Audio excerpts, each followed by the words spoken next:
Mic check, 1, 2, 3.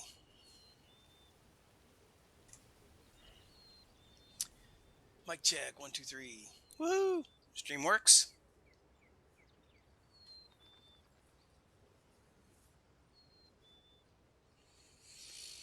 Hello, friends. This is Brain from GameBrain.media, and we're going to play Fishing Planet once again.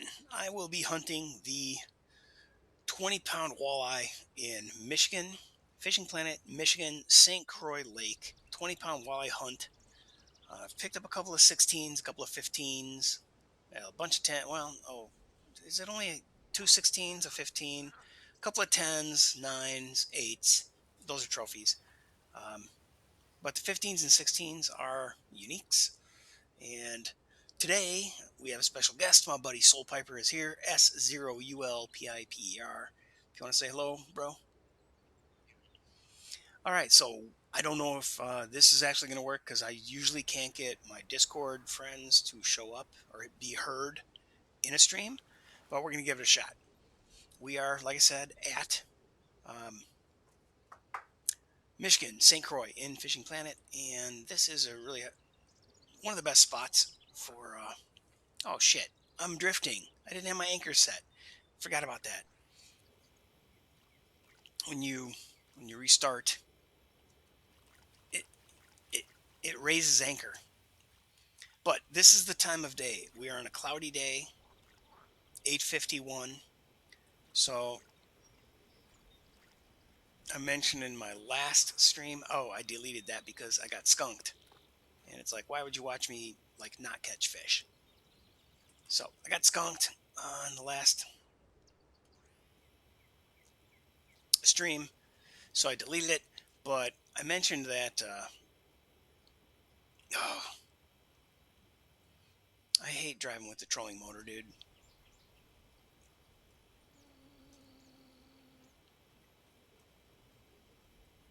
Oh yeah. I mentioned that I was gonna keep just skipping time. Um, been here too long already trying to catch this fish. Well, not too long. It's only really I'm on day 3, but I've skipped time a little bit, and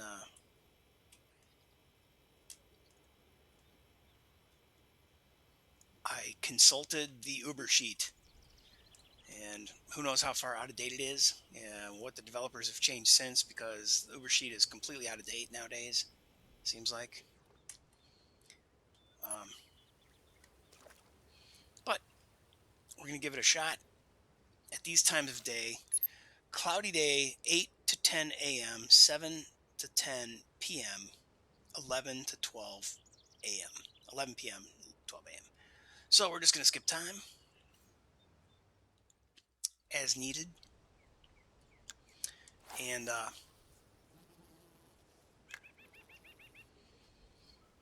I'm throwing a Carolina rig with the 4/0 hook and a 6-inch purple worm. What are you giggling about? Oh, you got a trophy brook trout. Oh, new personal best. There are some. Oh, first cast. Got that always bodes well. Um, the brook trout here are pretty fun. You got that on the purple worm. Oh, purple narrow barbless spoon. Oh man. All right.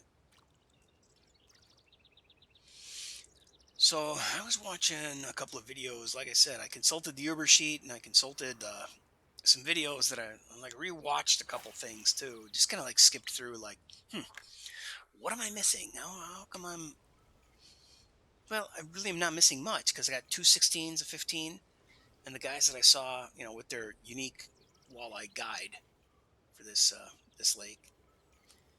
Um, one was 7 kilograms, so it's 15 pounds maybe. There were a couple of 16 pounders and a 15 pounder. Oh, fishing! Oh, thought I had a fish on. Dude, there's a lot of snags here when you start using something that'll sink to the bottom. That spoon's hard to get to the bottom. Quarter ounce.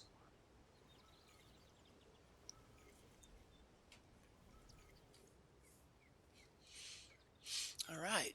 Second cast, second fish. Oh, slack line. Oh no. It's running like crazy. It's going to be a trout or a salmon. And where I was casting is probably a trout.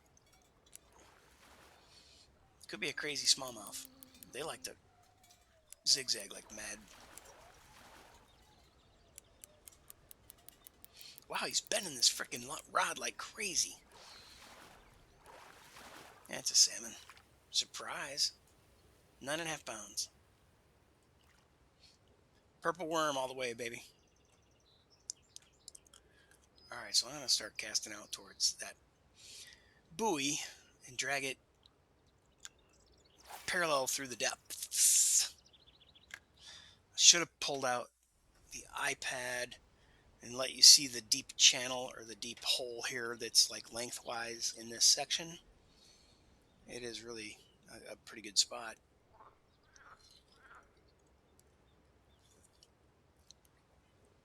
I'm probably going to bust out the red spoon just because I got to change things up. Been using the purple worm. In fact, I already equipped the red spoon on another rod because it's easier to switch rods than lures, or it's faster. You just press 3, 4, 5 or whatever your keys are mapped for that particular rod. Mm-hmm.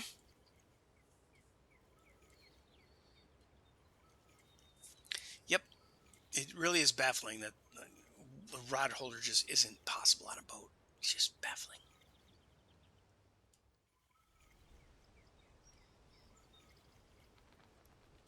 So I watch Deer Meat for Dinner. You know, he does fishing charters every once in a while. He'll hire a guy to take him out fishing for a certain thing. Yeah, man, they are loaded with rod holders. And then his buddy or his brother, Blue Gabe, is another YouTuber I watch, fishing guy, and Dark Sizzle offshore. You know, they're typically running 4 poles. They're trolling. But, I mean, obviously it's a different kind of fishing, but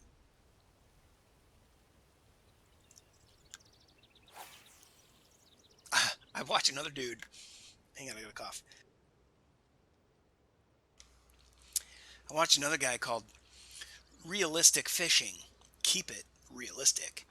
So he's like some, I don't know, 50 something, 40 something, you know, hippie looking dude with a beard. And he's real casual. He's super cash. And he's 90% of the time fishing with gulp minnows and Mr. Twisters because he lives by a lake. He joined a sportsman's club with a private lake, and so he has access to go fishing anytime he wants. He just goes down there, and he's got a couple of places where he can almost guarantee pulling out crappie, bluegill, or yellow bass. And I was not real familiar with yellow bass, but they don't get real big. And anyway, he's a fun watch. I like the fact that he picks up garbage and he cusses people out for like, you scumbags, quit leaving your filthy trash in my freaking lake. It's my kind of guy.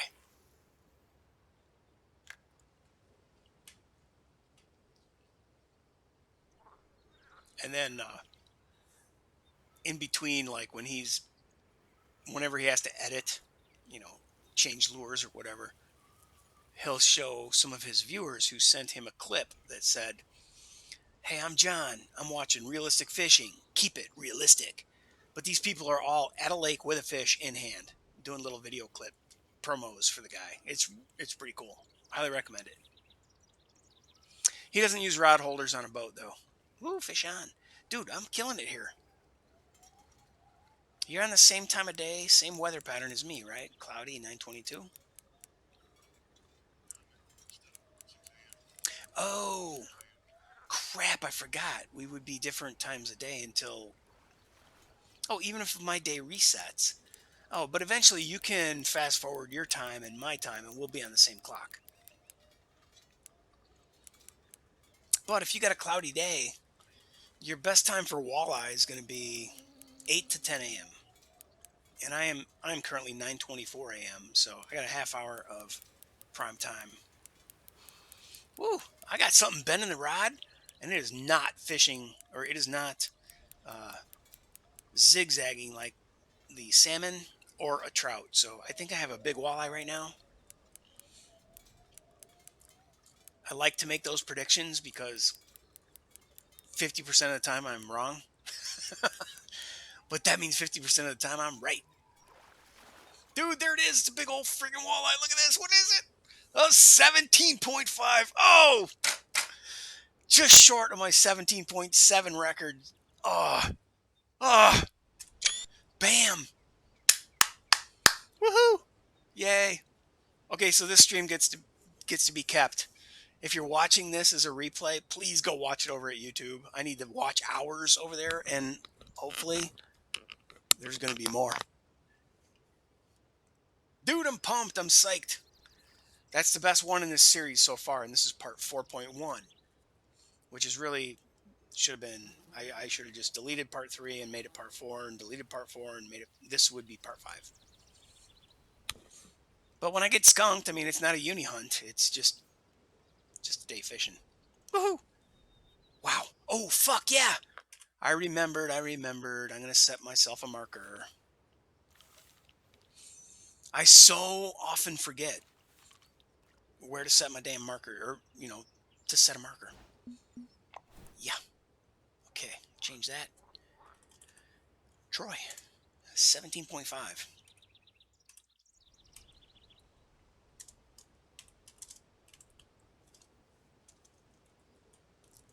Uni Wally. Woo!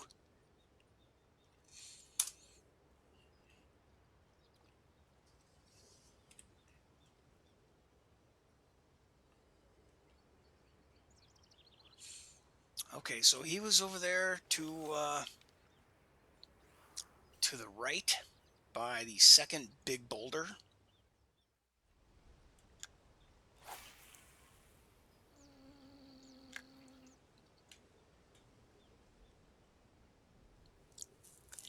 Well, this is cause for making pizza later. Woohoo! I don't know, man. It's funny how pumped I get when I get something close to what I'm looking for, right? Dude,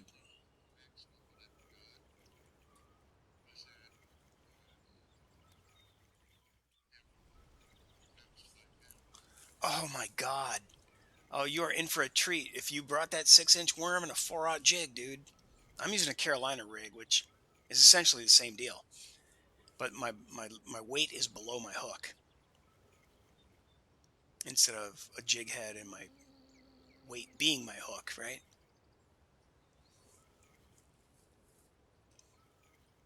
That's what I caught the couple of 16 pounders on right here. Dude, you want some markers? Shit. Why didn't I offer to share markers with you?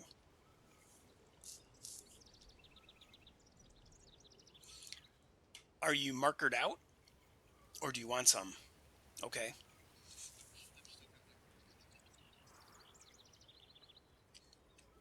All right. um, I will give you. Well, man, I got 1, 2, 3, 4, 5, 6, 7, 8. I have 8 markers in this vicinity. Um, but basically, you know what I think? If I give you 1, 2, 3, 4 of them, then yeah, and you're over there. Yeah, you're in a good spot. All right, I'm gonna share some markers. Oops.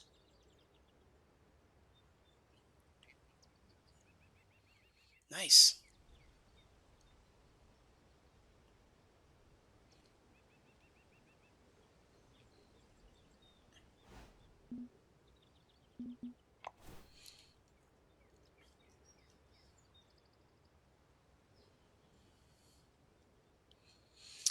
Okay, so these are kind of like, well, the one that I just sent you that's got my name in front of it. That's my marker. The other one is from another guy that I know. Um, it's also a 17.8. He's got even that's even bigger than my personal best. He caught that on a yellow tiger eye spoon, medium spoon. with a 4/0 hook. But I catch a ton of things between the two markers, and that's where his marker is. So I gave you two, but I have three in that area. The other one is right dead center of those two, over off on the right. And then give you some more that are right dead in front of us. This was from cancel 20-pound walleye.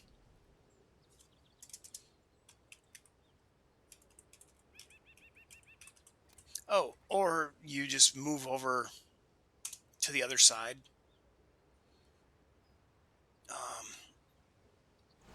Oops.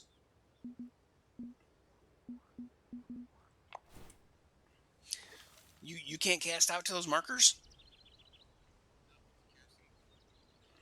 Well, you got a 1/4 ounce lure on that. Put put a 1 ounce jig head and a 6-inch purple worm on there, and you'll be in business.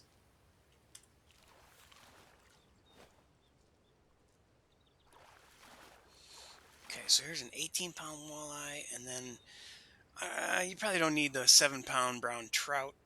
I don't know who gave me this marker,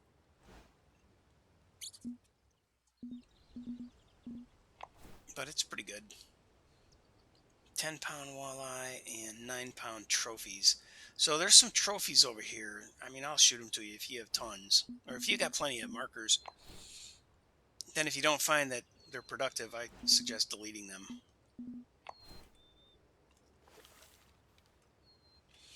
All right, 8 more minutes on my clock.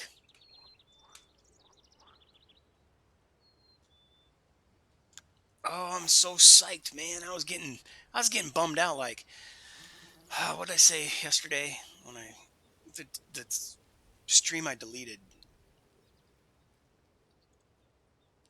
I was complaining to myself. 1.5. Well, I have a jig head that's 1 5/7 of an ounce with a 4/0. Oh no, wait, that's a 6/0. Let me look. I got a rod out.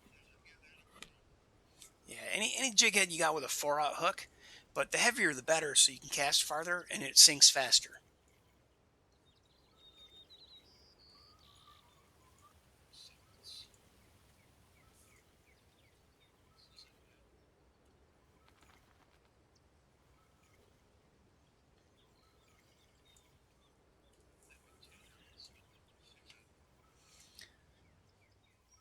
I tried 6/0. I really wasn't catching much, so I backtracked to a 4/0. And I got that last one on a 4/0 hook. Do you have a Carolina rig by any chance? What's the other thing called? California rig? Or is it Carolina? Oh, Texas rig and a Kentucky rig, I think.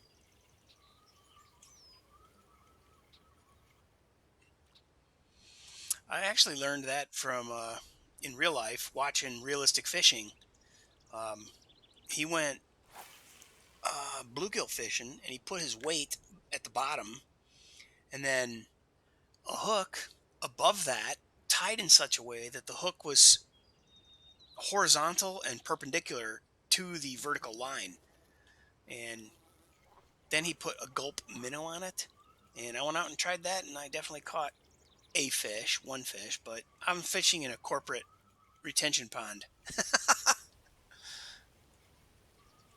But I was surprised that your weight's dragging along the bottom instead of your bait dragging along the bottom with the weight next to it because it's like I don't know. It's just a different way to configure your rig or the leader and stuff. Ooh, got a fish on. He's bending my rod and he's diving deep. He's not acting squirrely like a trout or a salmon. This is going to be a walleye with a nicely bent rod at 10:03 a.m. on a cloudy day.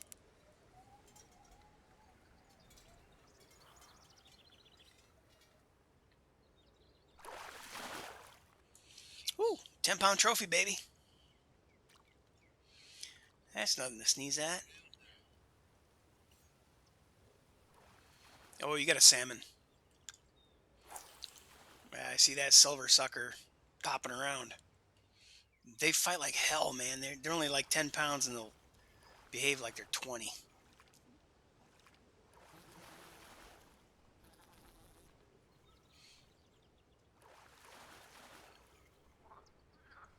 Pretty sure Atlantic salmon come in like 20-pound variety at that frozen lake. That's all just ice and snow. Yeah, Moose Lake.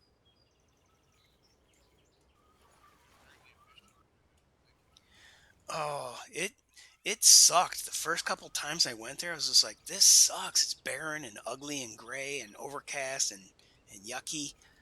And eventually I started catching 50-pound freaking lake trout. And I was like, I love this place.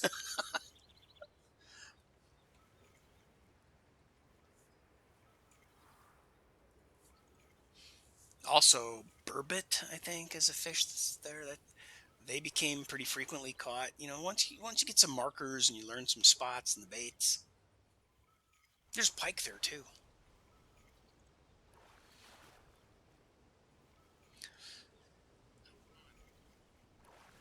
Oh yeah, the salmon will fight like hell, dude.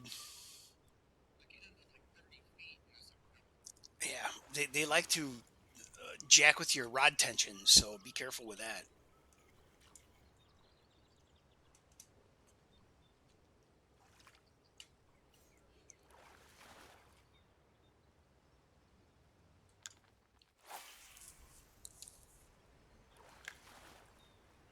Because they run towards you, then away from you, then they run left, then they run right, then they circle around you. So yeah, your rod.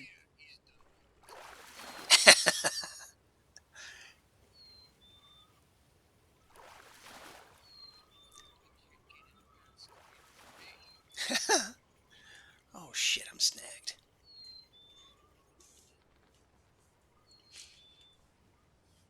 Ah, there we go.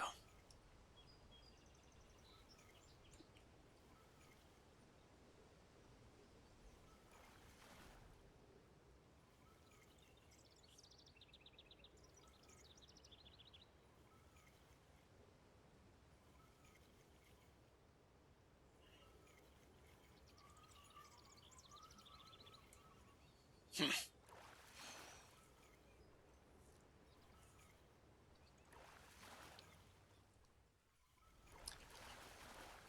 Ooh, 11.8 pounds. Holy cow, that's a huge salmon for here, man. I got a 9.5 and a 10, but I don't think I got an 11.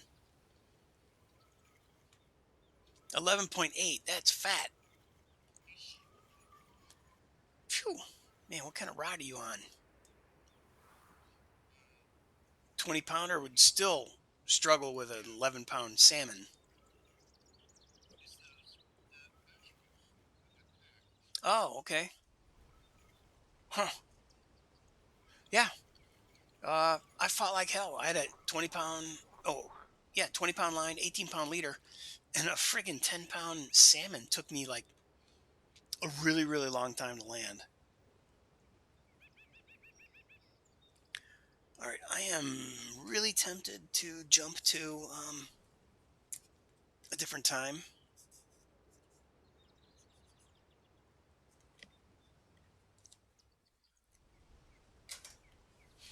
So if you're coming up on 8 to 10 a.m., that's when your chances are best here for the unique walleye. Did you get the markers?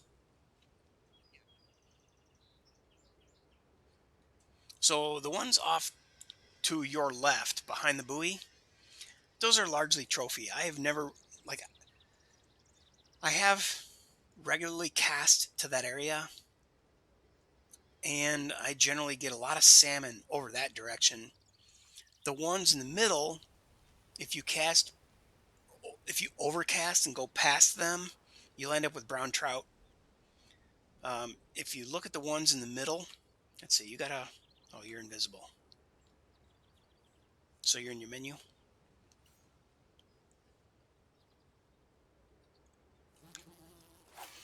Okay, so if you can see right now, you got your buoy on the left. Straight out in the middle, you got the middle set of markers I sent you. There's a footpath on the beach. To the right of that, there's a big round boulder. And to the right of that, there's yet another boulder, and that's where the markers are for the far right-hand side. So those are my three primary landmarks: is shooting at the footpath, and the two boulders, um, at least for the walleye. If you overcast those middle markers around that center boulder, the big round smooth one, that's gonna be, well, you'll get some brown trout, which is not a bad thing. They're fun to catch. But a guy, like I said, I was snooping around the Uber sheet for some time of day. I planned on skipping some time of day today, trying some spoons and shit like that. Um, One guy was going even further to the right, let's say 30 or 40 yards to the right of those other markers. And another dude was casting all the way at that buoy to the far right. Oh no, my bad. He took his boat and he went to that buoy, and then he cast at the buoy that's even farther out.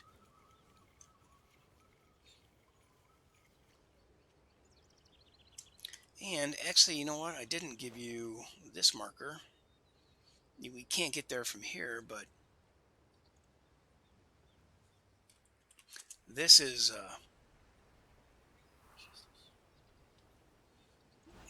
my marker for my biggest 17.7 pound uni.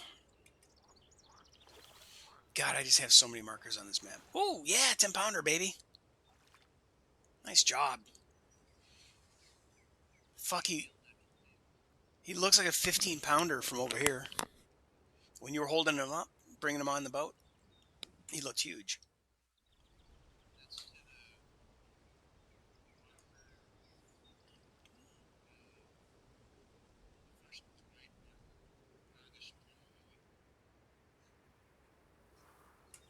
Oh, that was in where I got the trophies? Where you're just now recast? No shit. Oh, well, okay, that was a 10-pound trophy. Yeah, see, that area is good for trophies, but I've never snagged a uni from there. I usually get eaten up by the frickin' salmon in that area. All right, so I'm just going to go ahead about my business and skip time. 7 p.m. Here I come. Let's see. 7 p.m. is 1900, right? Oh man, and it's hard to pass up fishing past peak. 19, yeah, 12 and 7 is 1900 hours. Yeah, yep. I have had a lot of them get me right under the bow.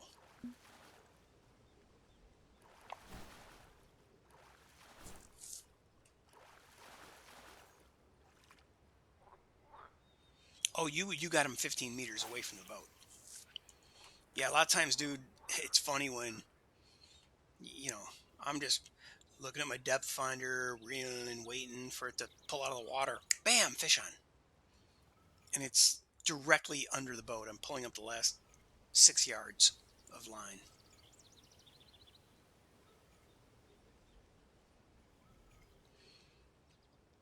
Well, I didn't skip to 7 to 10 p.m. because I figure there's a big peak here, and bam, fish on. Um, it's peak fishing hours at 4 p.m. 15 minutes per hour. I got 4, 5, 6. It's going to be 45 minutes before. Oh, shit. I should have rethought that.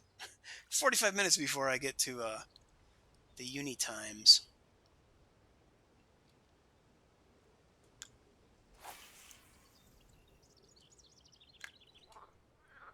So obviously, you spent some time here earlier in your experience development, right? Around level 30 or 40. So you've done the northern pike and the musky spots.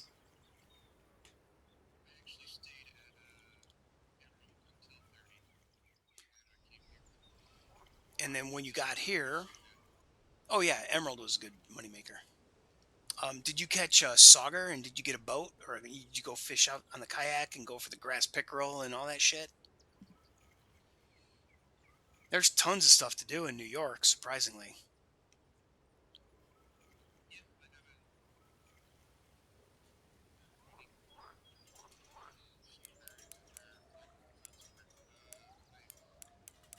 No, no, there's no unique pike at. There's grass pickerel and another type of pickerel. Um, and then there's unique sauger. Yeah. Man, once at first I thought New York was just kind of like, okay, here's my grind lake, and you get the walleye from the dock. But man, once you get the kayak, or once you can afford to buy the kayak and rent it at least, jump in that and find the sauger spot. Oh God, what's the other pickerel that's there? It's grass pick, and there's a bigger one, a much bigger one. Oh no, no, I'm sorry. It is the grass pickerel is big, looks just like a pike, and then there's the redfin pickerel. I think might be there. I spent a lot of time sun fishing there. Also, I seem to have a big walleye on right now. It's got to be a trophy. There's some really fun sun fishing there, right off the dock underneath that weeping willow. Whoa! This is a walleye for sure.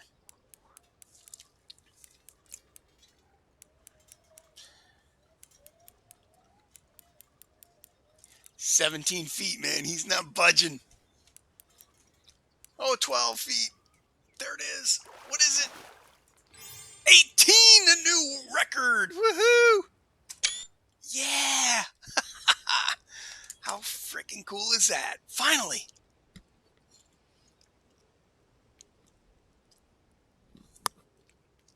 No, I was bemoaning the fact that I was doing the same thing. You know what that, the definition of insanity is doing the same thing over and over, expecting different results. Because I had been here for actually 4 fishing days, casting at the same spot with the same lure, different times of day, throughout the day, different weather, all that crap. And I'm like, okay, so I'm just doing the same shit over and over, and this is insane. Woo! Dude, I'm so pumped. I'm so much closer to 20 pounder with 18.4 compared to my 17.7. All right, I got the Steam screenshot. I'm going to do a keep on that. Going to hit M, set a marker. Yes.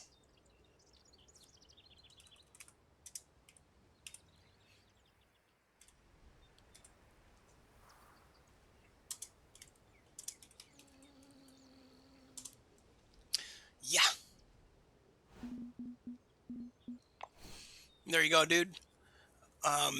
It's I should have marked it. I should have. Man, I already shared it to you, so you won't get any addendums. But 4:19 p.m. cloudy.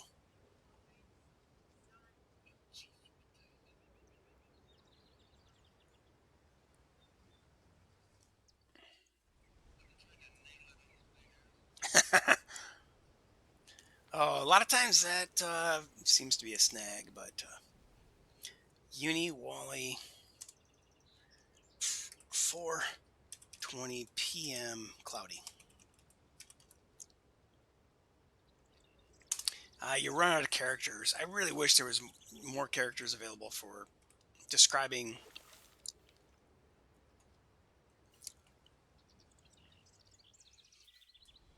your markers, but there's not.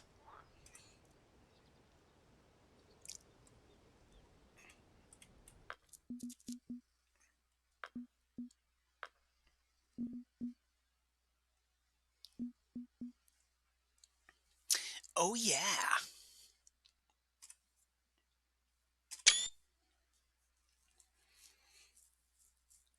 Oh baby.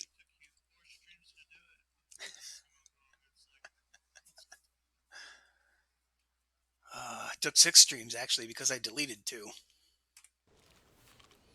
When I get skunked, it's like nobody wants to watch this crap. It's just me rambling. Actually, I did post. Pardon? Well, I still couldn't understand what you said. Oh yeah, absolutely. All right, yeah, these headphones, man, I need some I need some new headphones really desperately.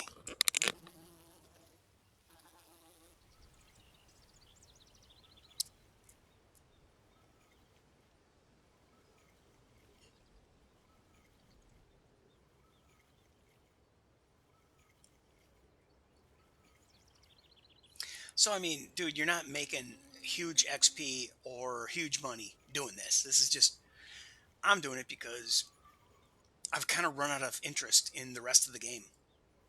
So I went back to Florida. I had a 13.434 pound largemouth. Well, it seems that the latest leaderboards only go up to 12.6. So,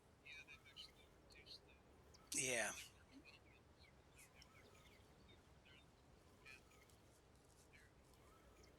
Now, it made me go look. What is the world record? Guess what? Think the world record largemouth bass, I believe, is 22 pounds. There are several in the 20 and 21 range.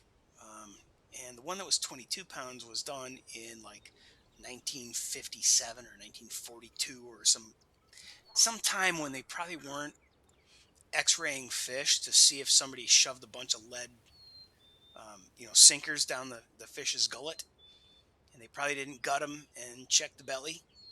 But I've heard that people have tried to cheat in bass fishing tournaments by shoving lead sinkers down the fish's mouth so they weigh heavier.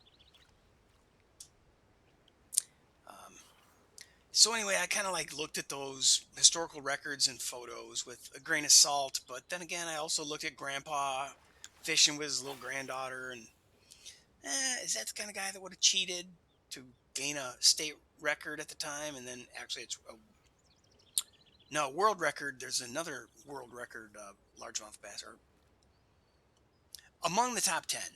And that was a Japanese guy in Japan, of all places. I'm like, wait, really? They have fucking largemouth bass in Japan? Apparently so. But it's a that was it may not have been a man-made lake, but a managed fishery where you're not allowed to catch or keep anything you catch. Everything has to be thrown back. So he caught it. They weighed it. They pictured it. 21 pounds. Oh, the next time I look into this, it's going to have to be with a very specific search term: Florida Everglades largemouth bass record. Yeah, that might be legit that they only get 13 or 14 pounds there because some 80-pound fish comes around and eats them.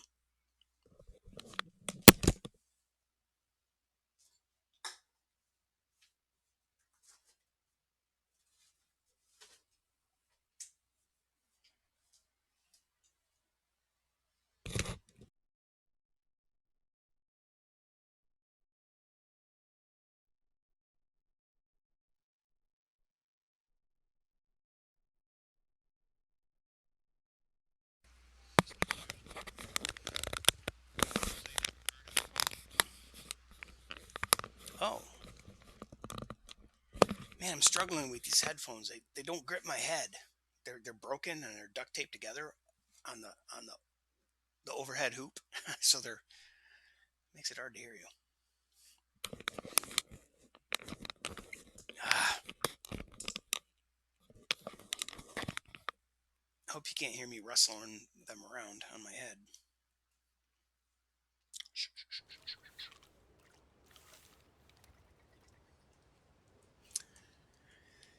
Well, I beat my 17.7, so I'm going to relax a little on my intensity of being hell bent for a 20 pounder. But I was only going to go to part 5. Like if I can't get it done in, well, it's only 5 streams. It's not really 5 days. Oh shit! Another fish on. Woohoo! Yeah, it looks like a smallie. They run like crazy, man. What do you think you get on there? Salmon?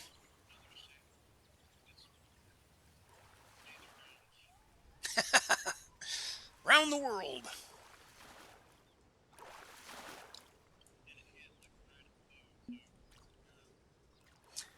There are unique smallmouth here.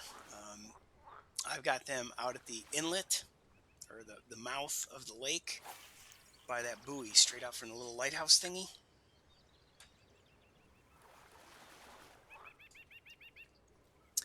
And to the viewers who are unfamiliar with St. Croix, Michigan, St. Croix, Fishing Planet, Michigan, Lake, it's the state of Michigan. The lake is called St. Croix.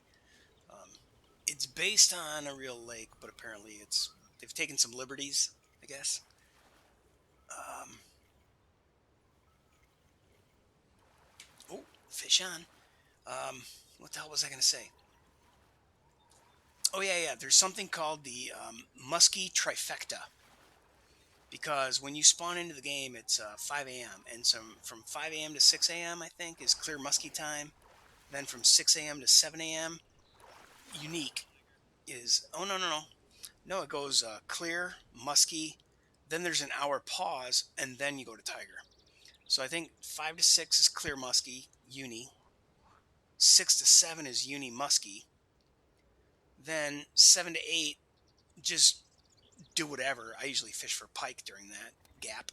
And then 8 to 9 is the tiger muskie. So you can get 3 unique muskies in 4 game hours. And a game hour is 15 minutes of real life time. So in 1 hour, you can bang out 3 unique muskies.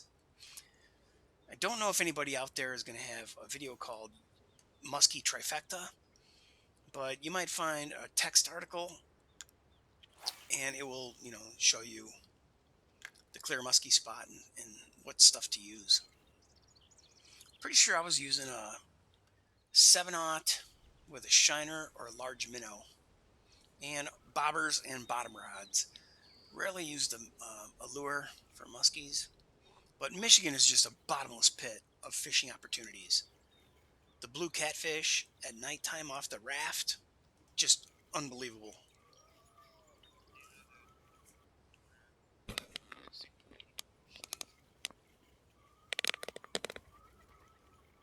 The what?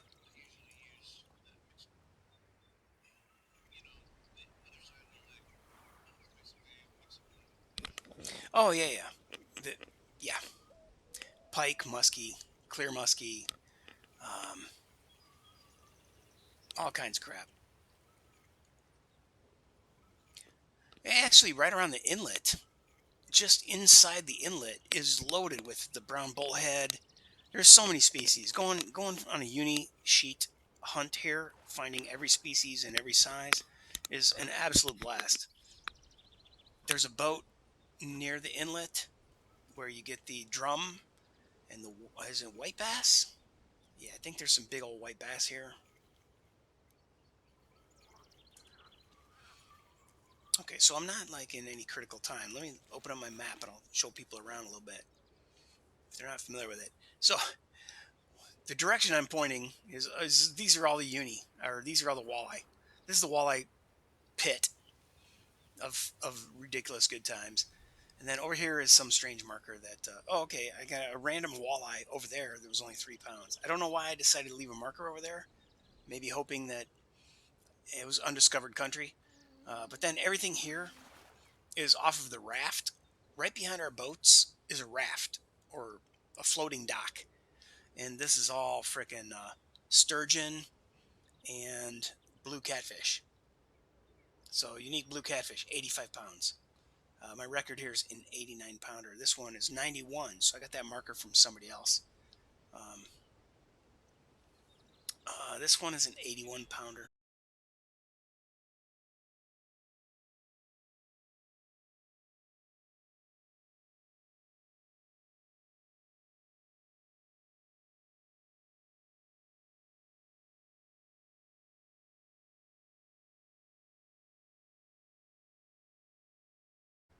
Oh, connection to the server was lost. Nope, I got Fishing Planet disconnected. Apparently Discord still connect, but shit.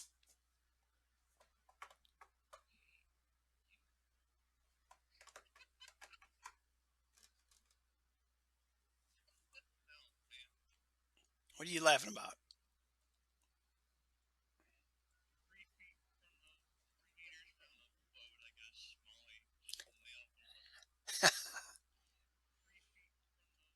they will definitely do that.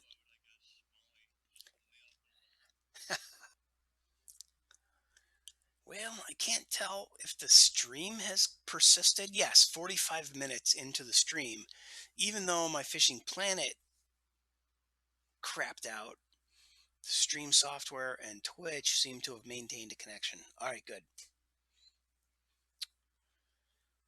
Well, Fishing Planet will not reconnect me.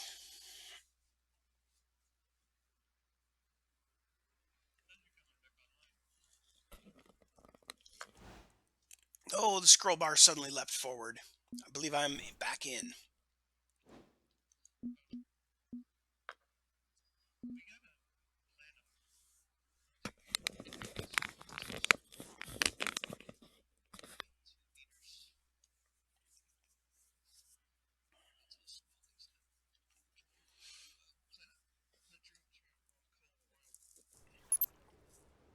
Oh, yeah. Oh, anytime I restart, I got to drop my anchor again. There we go. Or I will start drifting with the current. All right, back to the map tour real quick. I showed you the walleye hole. I call him Wally, whatever. Smally Wally. Because there's a bunch of smallmouth bass over here. But then on the opposite side of that, from the raft, this is a fabulous grind spot for blue catfish. Dude, they come 60, 70, 80 pounds all night long. And then here's 35-pound, 34-pound sturgeon in the same area with the same bait. Large cut bait, 6, 7, 8 aught hook, whatever you got. Come on, bring this one up. It's a 91-pound unique blue catfish on large cut. Large cut, large cut, large cut. Large minnows, large cut. Um, yeah. So then beyond that, over here is a pretty cool spot at the end of this deep water channel. A unique brown trout, pretty common over here. There's a trophy brown trout. So this is the brown trout area, right? And that one is also a unique brown trout. So that's your spot for the brown uni browns. Then over here in this little deep spot, that's where I got my original biggest unique walleye was 17.7, and now I've got the 18 point something. Woohoo! Happy about that. Then I got a historic muskie. That's a special event fish. That doesn't really count like it's a Halloween fish, right? Unique tiger trout shows up in this deep spot right along this ridge. Then out here, there's a shit ton of freaking 90-pound freaking blue cats, dude. 84-pound. Again, large cut. Then here, if you're doing the species hunt, it's a trophy brown bullhead. And then right here in the mouth of the channel, as it leads to the big water at the inlet, it's a bunch of weird stuff. Okay, I just covered the browns. Brown bullhead's going to be there. Trophy shad is going to be there. American trophy shad is again there. And then you get out to the big water, and you can see actually casting lengthwise along the shore of this. You can't see my damn mouse. That sucks. But out here, there's trophy smallmouth. I got a unique smallmouth out here too. Trophy yellow perch. Unique yellow perch is out here, and unique smallmouth. Okay, so out here, you'll see the bobber or the buoy, and you're gonna be standing here as a spawn point. Yeah, you can't see that, but anyway, there's tons of good shit to cast at out that point. Then over here, we work our way over next to the sailboat with the blue stripe on it, I think. That's where you get the unique drum that I mentioned. And then white bass, yeah. White bass are in this area, uni white bass. I mean, they're not huge, 5.8 pounds, but if you're going to be hunting every species at the lake, to me, that's a good time. Um, so I got them on different casting spoons. You can get them on, the unique drum on shrimp. These guys on small minnows, shiners, and X series spoon. Here's more drum, uni drum. So, giving you a quick tour of Michigan, as you head this direction, this is where you're going to find the unique tiger muskie. God, they're beautiful fish. Those are some of the most cool look. The red fin pickerel is one of my favorites. But then the unique tiger muskie is a really pretty fish. 34 pounds, 27 pounds, another 34 pounder, 29, 34. Really? I got two 34s? No, that one's 27 and 29. Ah, okay, cool. 12, 299. Followed me? I hope so. That'd be nice. Thank you very much. What have I got here? Uh, this spot. Oh, just a random. Honestly, I think that's a pretty random spot to find a unique northern pike.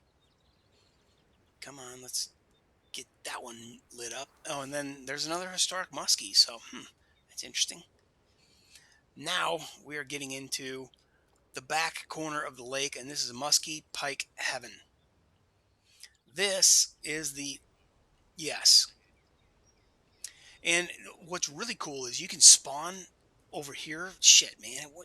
I wish they could see my mouse in the stream, but they can't.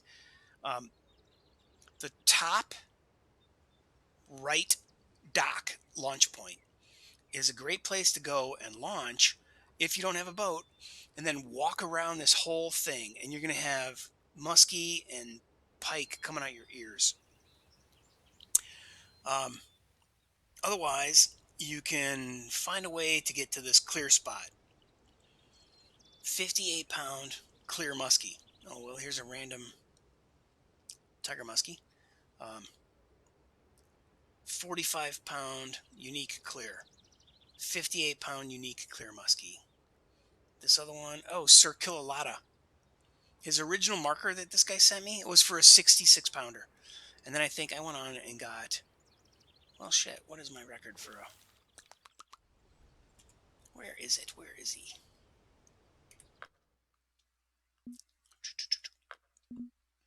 I think my unique clear muskie is bigger than the one that I got the marker for. Like, I always forget to set a marker when I get a bigger one. Here, mine is 69 pounds.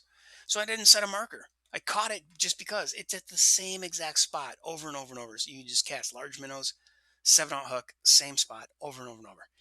Might be 8 or 9/0 hook. I can't remember honestly, but good times. So anyway, that's like where you get all the clear muskie is in this general area using shiners, large minnows, and what's this one? Again, large minnows. Now, when you get back into this absolute, what'd you call it? Fish soup? Oh, the mixing pot. Okay. Musky soup, basically. Oh, wow. There's a 12-pound brown trout. Well, that's a rando. 28-pound unique northern pike. Come on. Anybody would take that all day long. 43-pound unique northern pike. Holy crap. 22. Okay, 22-pounder, but good spot. That means I've caught a shit ton of other fish there, and it's like I'm not going to set a new marker every time. I know the general area, right? 28-pound pike, 43-pound pike. Just keep casting at those same markers and go. 52-pound muskie. Now here, this is when I was trying to.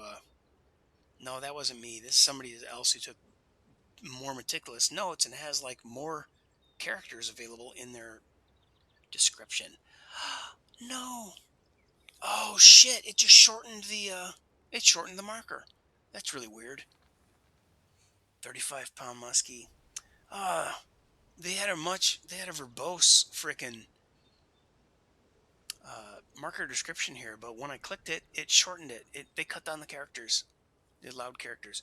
All right, 57-pound uni musk, 52-pound uni musk, 58-pound uni musk, 50-pound uni musk. All right, so if you're not interested in catching 10-pound walleye, oh my god, what did you pull out?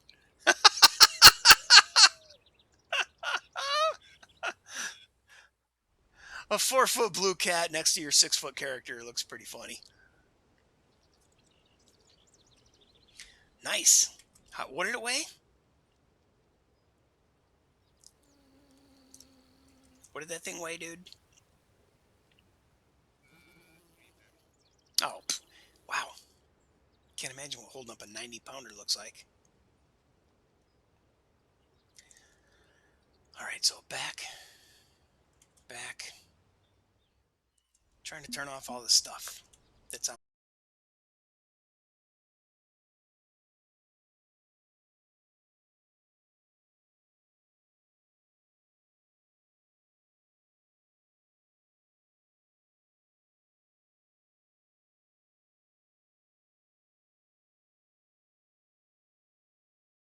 Pound. Oh man, my Fishing Planet connection was lost again. All right, well.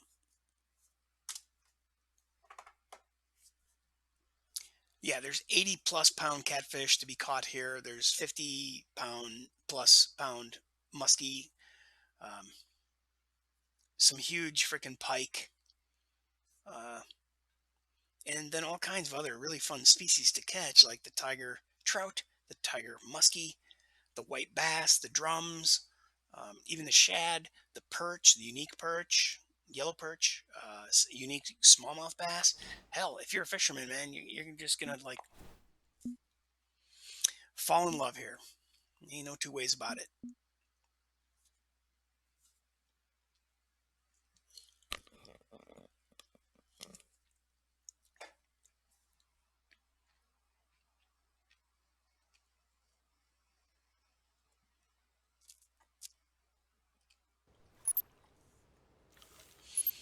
Okay, jump out of this, drop anchor.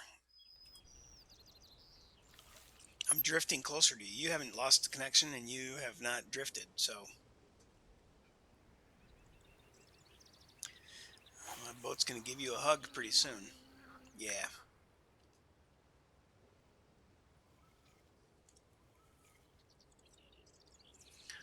Oh man. You know, I probably should slice the pie between the 20-pound walleye marker I got from Sir Killalata and that 18 pounder my 17 or the 18 and 17 that I caught. Uh, like between the two boulders, basically.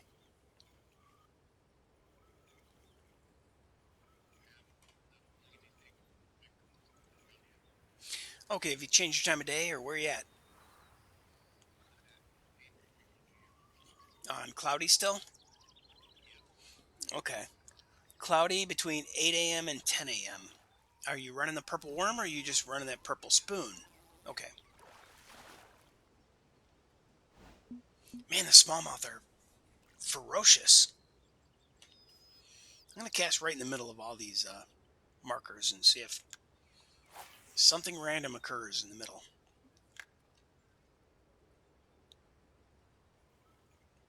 So I'm going by the Uber sheet. This isn't my experience. I didn't document this as, cloudy day, 8 to 10 a.m., 7 to 10 p.m., and 11 p.m. to 12 a.m. But that's the Uber sheet. Now, developers have changed so much. I don't know how relevant that is because it wasn't updated since 2019.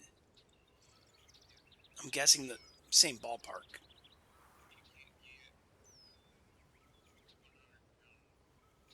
Gar, Louisiana anymore? Yeah. Yeah, and I think I have a 110 pounder there. So I'll never beat that record. That's disappointing. I don't know what it was, but I got hooked on Quanchkin for a little while. I know what it was. I was trying to beat my bluegill record, and I think I streamed it and streamed it and streamed it, and I didn't get one. I didn't beat my record. I didn't beat my record, so I just quit streaming it. And guess what happens? Yeah, and it's not on video. Um, However, it is in my fish records, and I do have a 3 pound bluegill and a 4 pound red ear. And they both came at Quanchkin when I was not streaming on the same freaking day. And it wasn't even my birthday. Oh, that trophy I just pulled out came from me casting in between the boulders. All right, so dude, let's talk a little further about you're using a 6 inch worm. You got the 4/0 hook or jig head. Oh, can you buy a 6 inch? You got purple? Or you got blue or what? All right, well, six would be better, but it's on a 4/0 or yeah, 4/0 hook jig. And are you letting it like sink very close to the bottom? Okay, and then what's your retrieve method? I recommend stop and go. Okay, all right, so maybe it's just if you can you buy? I don't know. Can I'll look. I'm about to pull this fish in. I thought it was gonna be a smallie. He was fighting funny. Can you buy a 6 inch here? Shop lures, soft bait worm. Lures, soft bait worm. You can buy a 6 inch worm here.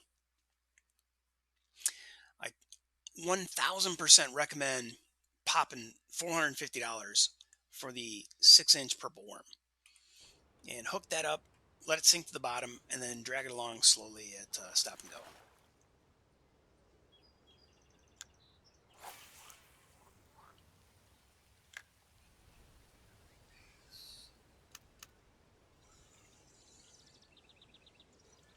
Yeah, it's shop, lures, and then under soft baits, worm.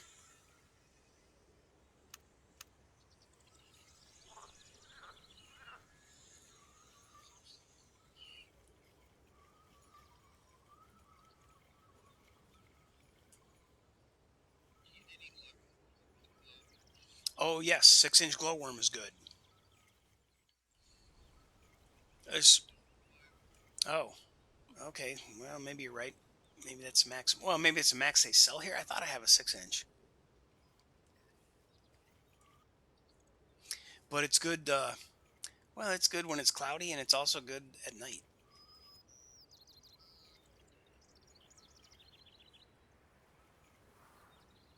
It depends. Dark day, dark lure. Bright day, bright lure. Dark night, dark lure. Dark night, dark lure. Bright, dark, dark. So on a cloudy day, use darker lures. On a sunny day, use brighter lures. Seems contradictory, right? You'd think on a bright day you'd use a dark lure, and on a dark day you'd use a bright lure, trying to attract as much daylight as or as much light as possible. But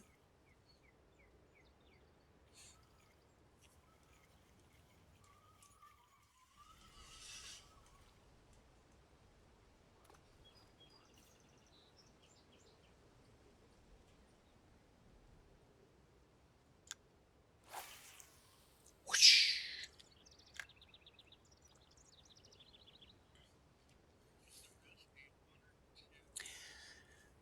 I'm using two, but I have a heavy rod with a really slow retrieve reel. My reel only has 8 drag points. So I think that when your reel has few drag points, it's kind of a slow reel. How many drag points do you have? Those little slices of pie around the circle. Oh, only 6? So you, oh wait, maybe I said that upside down. Okay, so if you only have 6, you might well just try one speed retrieve or two speed retrieve for stop and go. It keeps it really close to the bottom. And if you find that you're running a super fast lure or reel, then just adjust up or adjust down. As long as you can keep it within 1/8 of the depth of the water at the bottom. It's usually my goal is just keep it down as low as it'll stay. So if I have a really fast reel, it comes up to half water and then down, and then half water and then down. I only want it to come up about eighth water or quarter water off the bottom. And he's sitting there with a fish on.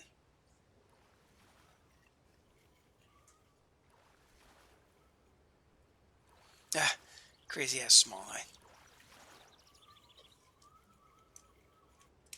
It's funny, the game registers what what you caught in text prior to me seeing the animation of you actually catching it.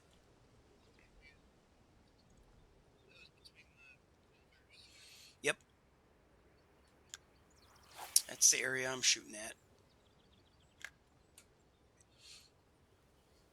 I should probably just give that up and shoot at the far right boulder because I got a 17 and 18 there today. Woohoo!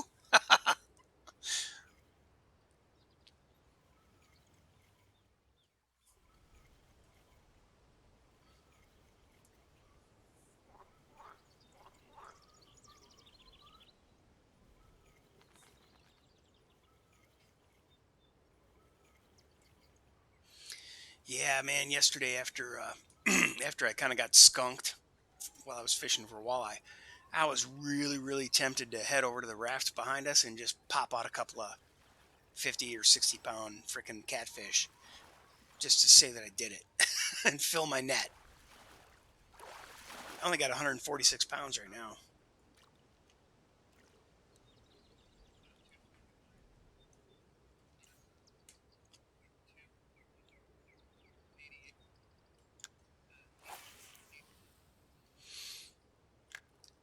'81. What? '81 max? Oh, okay. That's your net size, but yeah, I got an 1,100 pound net, but yeah, buck 50, 150 pounds of fish right now.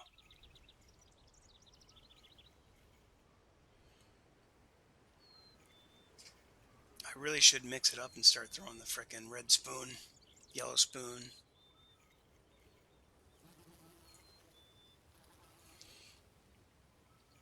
Beginning to do that same definition of insanity, doing the same thing over and over,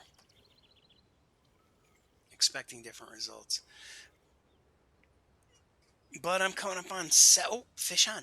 I'm coming up on 7 p.m., which is when the Uber sheet claims 7.8 or 7.4 trophy.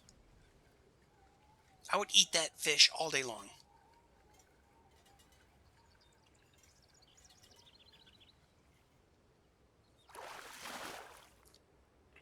Oh, must be that time of day. I shot that one over by the boulder at the far right.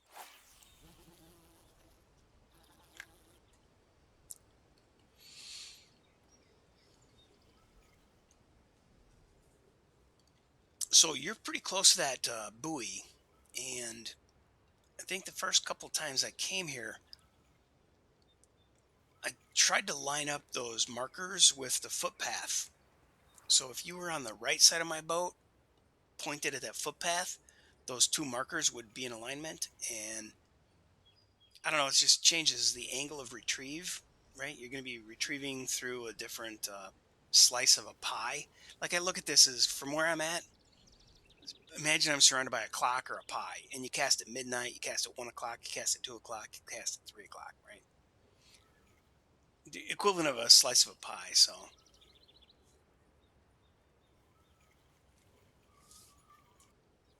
if I cast at the main boulder, then I go from that boulder, I call that midnight, and then I go to 1 o'clock, then I go to 2 o'clock, then I go to 3 o'clock, then I go to 4 o'clock, and then I backtrack or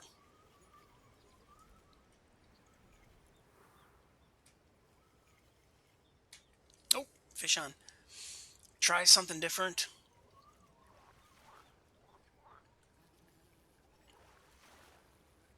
And I know a lot of people would have a different opinion.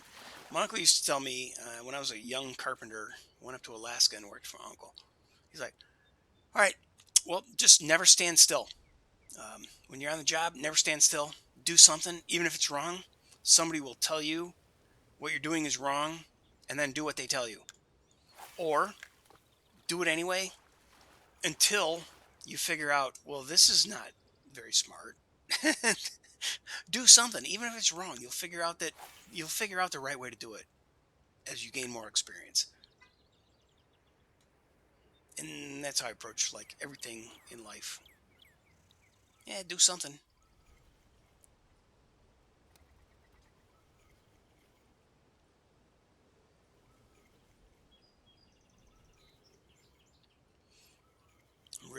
I'm really tempted to throw in the glowworm, except it's coming up on that uni magic hour from the Uber sheet.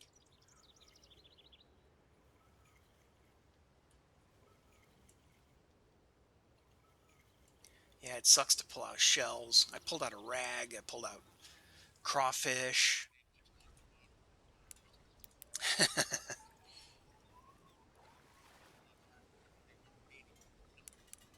Yep. Yeah, that's what the shift key is for, or fast reel.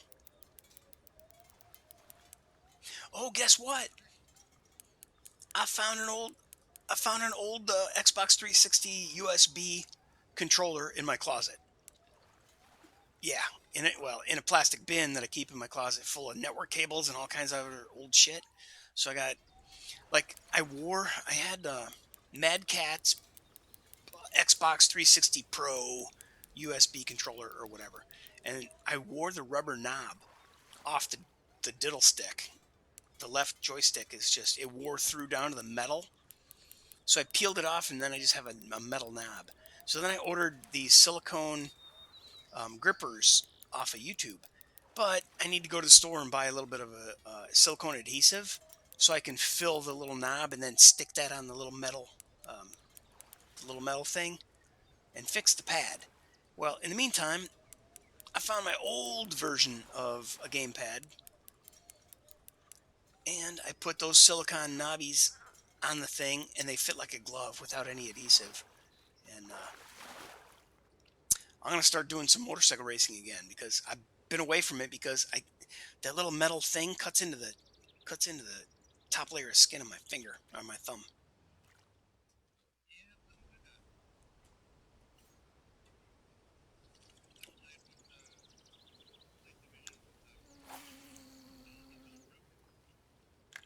Oh, like not even a mushroom, just a spike? Oh, you weirdo.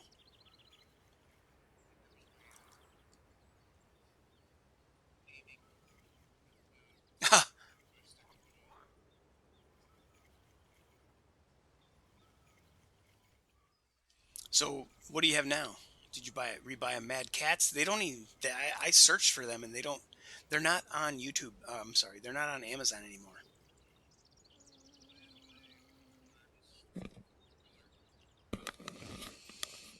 Oh man, I thought the deal was avoid wireless because it adds lag or adds latency.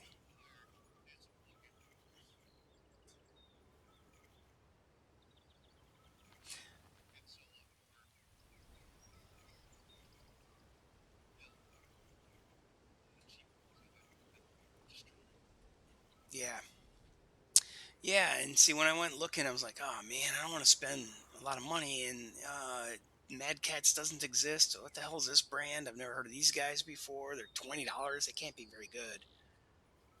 So yeah, I kind of didn't know what to do, and lo and behold, I found one in my closet.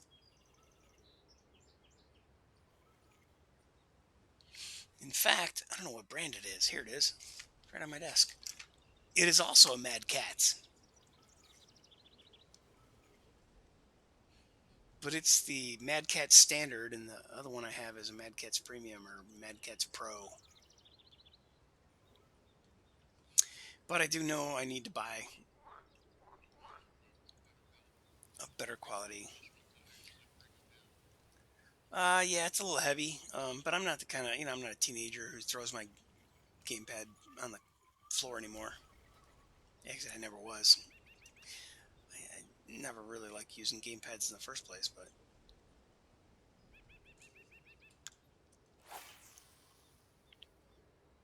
oh, guess what? In that same box, well, no, wait, it's a different box. I had to clean out the closet, and I got a joystick.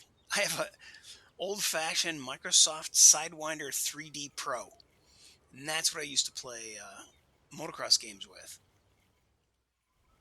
So I was really tempted when this Mad Catz Pro gamepad rubber dinglebob wore through and just became a metal knob. I was going to. That's when I started looking through the closet and shit. And then I saw the Sidewinder gamepad or Sidewinder joystick, and I'm like, oh man, I need to hook this up.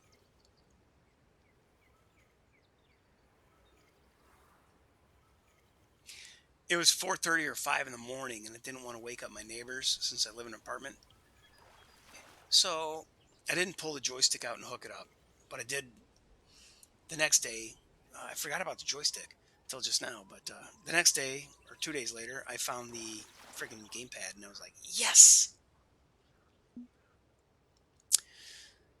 Well, I am fast approaching 7 p.m. I'm switching over to the red spoon. Let's see if I can make something happen with that. It's funny, I got those unis at regular mushroom or camel. I call them camel humps. You know, the peak in the weather. I call those a single hump or a double camel hump. So it's not the same time of day as the Uber sheet said. Oh, fish on with the red spoon, the first cast. 1.5 ounce 4/0. Medium red tiger eye.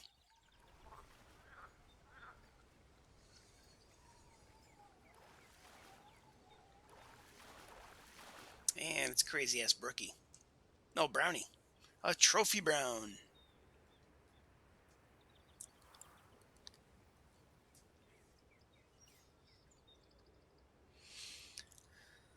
Did you ever watch a TV show? Man, this is 10 years ago probably. With a. Believe I started watching it like, oh my god, this is much longer than 10 years ago now. Brooke Burke. Just this gorgeous drop dead hottie. Around the World with Brooke Burke, something like that. It was on the Travel Channel or on E Entertainment TV, or I think it was on Travel Channel. Anyway, Brooke Burke. Yeah, oh, it was easily more than 10 years ago. Oh, you're. Yeah, so it might have been almost 15 or 20 years ago. Brooke Burke is just a super hottie. She'd be about my age now. She'd be in her 50s. But she got pregnant. And, she went to Tahiti and Philippines and Japan, and she went to India.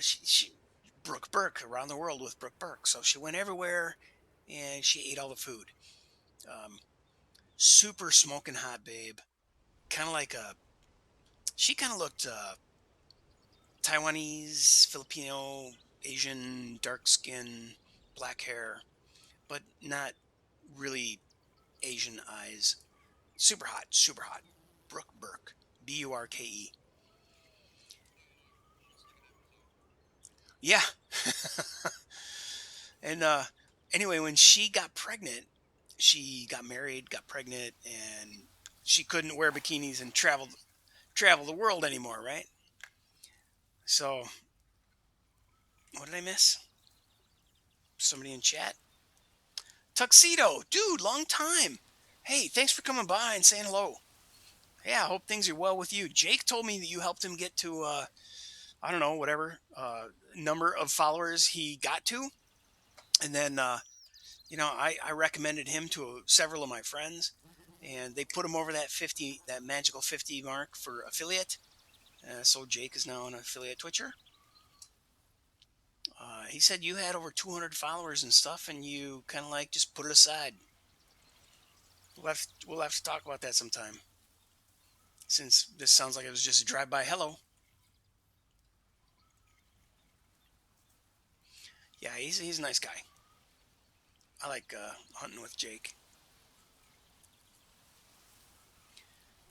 He remembers everything. That's what creeps me out. We're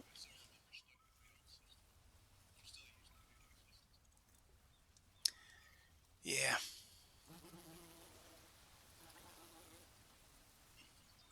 What's the last game you played, Tuxedo?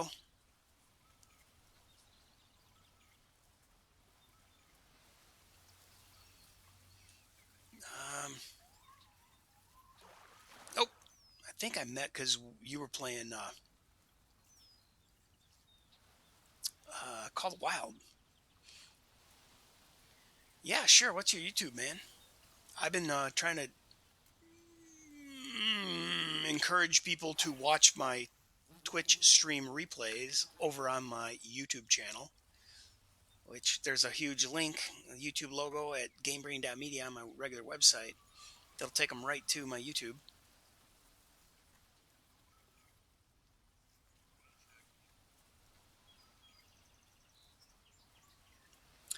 Yeah, the live streams, but you, if I recall, you would jump on at different times, but stream for a very long time.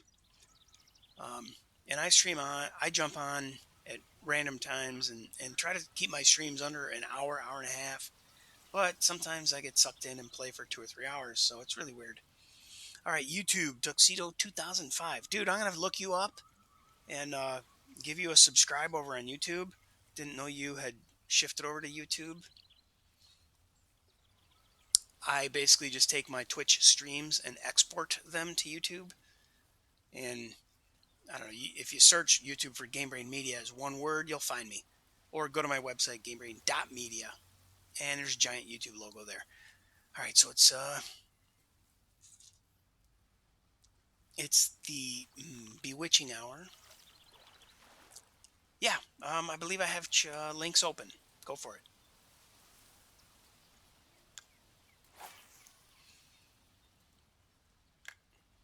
It's weird because I stream at random times. I don't get a lot of live chat people, but overnight, maybe it's just Europe, or I don't know.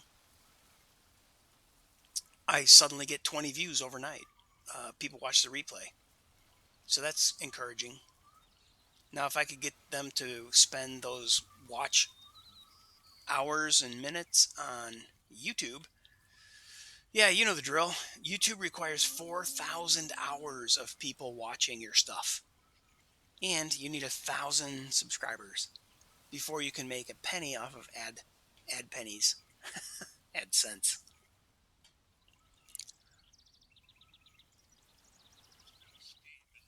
Yeah, it's a pretty heavy duty requirement, but everybody and their brother's clamoring for attention on YouTube. So I only need, I think I only need 2 or 3 more people, and I will have 100 followers here on Twitch. But I only have 27 on YouTube, 27 subscribers. So not many people make the move from Twitch to your YouTube. But good luck to you, brother. Really appreciate, that we've had a couple of conversations and visited each other's streams in the past. Whoa, fish on! Oh shit! That couldn't have been a snag. Right under the boat. Soul Piper, do you ever get any feedback really off that depth finder?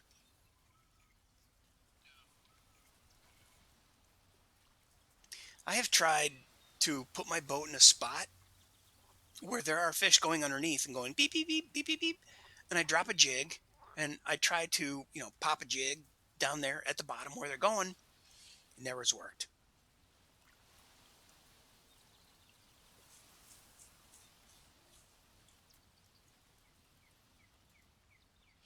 Oh, and that what determined whether or not you streamed at 9 a.m. or 2 p.m. or 4 p.m. You wanted to be able to go for an hour and a half to 2 hours instead of just jumping on for a quickie.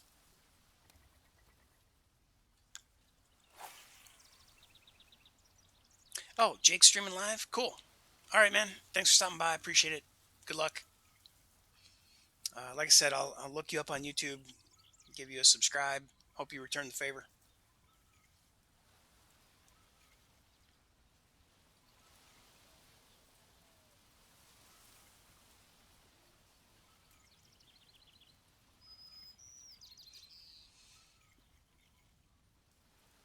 Oh man, 725. I'm in the zone of unique walleye peak. I really want more. 1718 ain't nothing to sneeze at, but I owe it all to my good luck charm.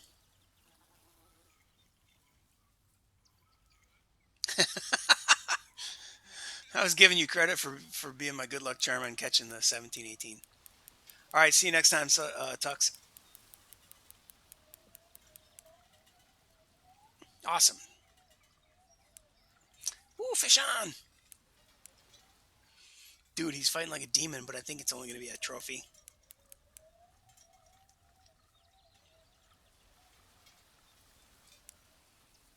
Oof.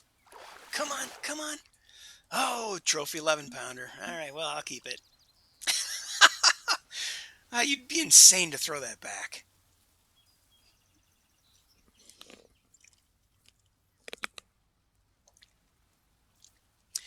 Okay, I'm going to take a quick pause for a restroom break. I'm going to mute my microphone and also alt tab out to my chat stream. Click the link for my buddy Tuxedo. Give him a subscribe on YouTube, and hope you guys will do the same. Um, and also visit my YouTube and give me a subscribe. It's like a follow. That's what's odd about the nomenclature between Twitch and YouTube, right? On Twitch, you have a follower, and then if somebody's a subscriber, they're actually paying you. They're paying a monthly subscription fee. But on YouTube, a subscriber is nothing more than a follower. And I don't think there's any way. Oh, there is. There's some new way that some of the channels I watch have an option. It must be because they reach some kind of premium content creator level that you can contribute to them monthly or something. That does exist now as a thing on YouTube, but I can't. I've always dismissed those folks because I haven't had the cash to subscribe to any creators I like. When I like creators on YouTube, I make absolutely positive that I give them a thumbs up, and I also try to drop a comment on the YouTube video that is meaningful and engaging. Um, like with Darcizzle. Loved the way Brian takes out the drone, follows the boat, and gives us that aerial photography. Whoa, I think their drone is on Amazon or is linked on their Amazon page or some shit like that. So, what's the word for that? I'm not sucking up. I'm just trying to contribute, knowing that I want a drone, but I don't have a boat like he has. I'm not going to be flying around on the or driving around on the ocean in a boat. So I would love to have a drone that would follow me around on my dirt bike or my mountain bike, and I'd like to have the GoPro. I'd like to have all that shit, but it just ain't a thing. So leaving meaningful comments helps out YouTube creators a lot. Giving them a thumbs up helps out a lot. Even giving them a thumbs down is an engagement. It's a point of contact, and YouTube doesn't look at those as positive or negative. It just, hey,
Oh boy. Well, sorry about that stagnant, boring screen, but hey, you got to take care of business, right?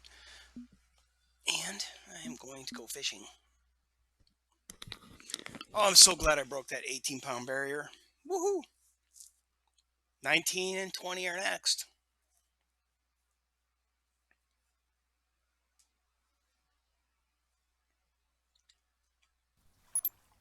All right. So I'm going to check the stream real quick. Looks like it's loading, and bam, I am back in the game. Yay! It is 7:43 in my game on a cloudy day. Soul Piper is cranking fish in, but he's not on my screen. Oh, are we in different rooms? I don't see your boat, man. Did you move?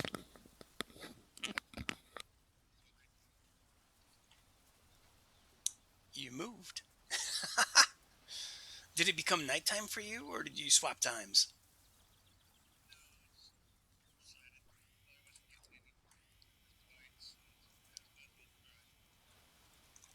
I see, said the blind man to his deaf son. That's another thing my uncle taught me. My uncle was a character. Actually, had a couple of them.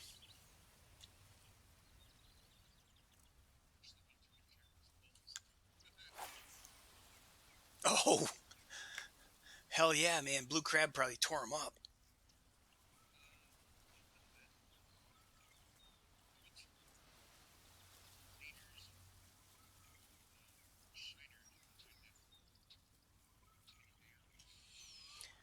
Oh, yeah.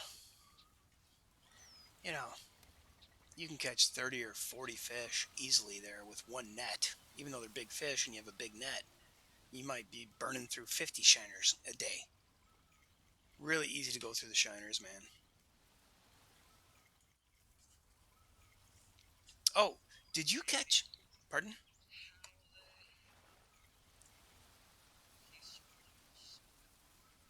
What, a 4 pound?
Anyway, I don't know. So at some point, I started, before I lost my connection, I started saying that I'm very encouraged that I caught an 18 pounder. I broke my 17-pound record. Um, well, at first I got the 17 pounder. It was a little less than my 17.7. And then I got an 18 pounder. Woohoo! So that's encouraging. I was getting really bored. Like I said, I was talking about doing the same thing over and over, expecting different results is insanity, the definition of insanity. But, well, shit. Now let's just go totally cockeyed backwards and throw this purple worm out across the catfish world.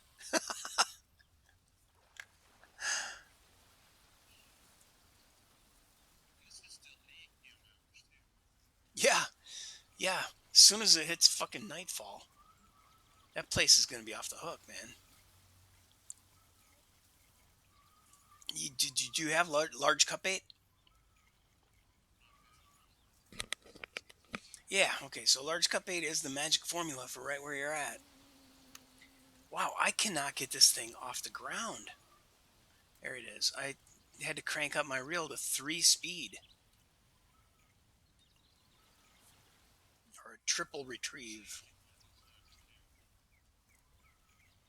You're like got a 7 or 8 on there? Or 7 aught?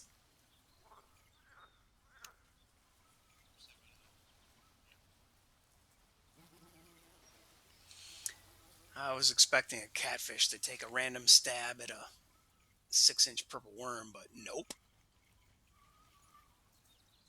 I wonder how the glowworm is gonna work for me. Say what? Oh, well, that might be. I don't know how deeply you were letting your stuff sink initially. Maybe it took all the way to the boat for it to really get to the bottom.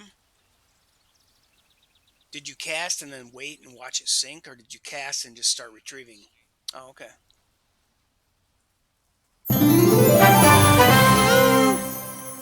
Raid from Jacob Ninja 23. What's up, brother? Tuxedo was just here. Thanks for the raid.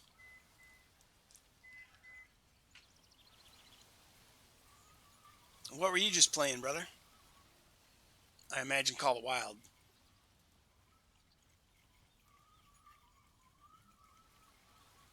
Wait, I think you're one of those Rocket League people too, aren't you? Noah is a Rocket League guy.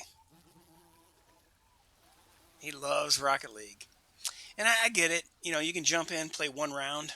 It's like a quick round of soccer, 1 point, and then you're out. Fish on. Bam! Trophy walleye, 8.8. Okay. I mean, no, it's no wonder I love this game. Crazy, isn't it? Just absolute nonstop good times. I'll take an 8-pound trophy.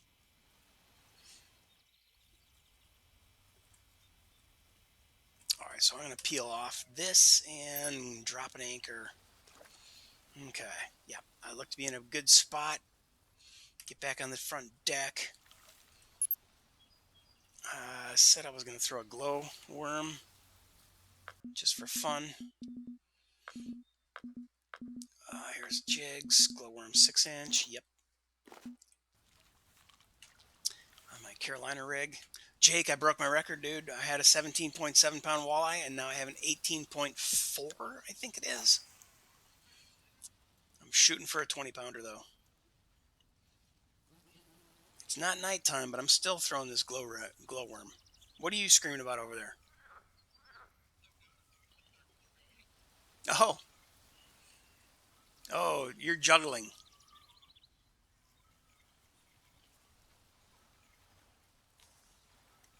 Yeah, dude, Jake, I know it's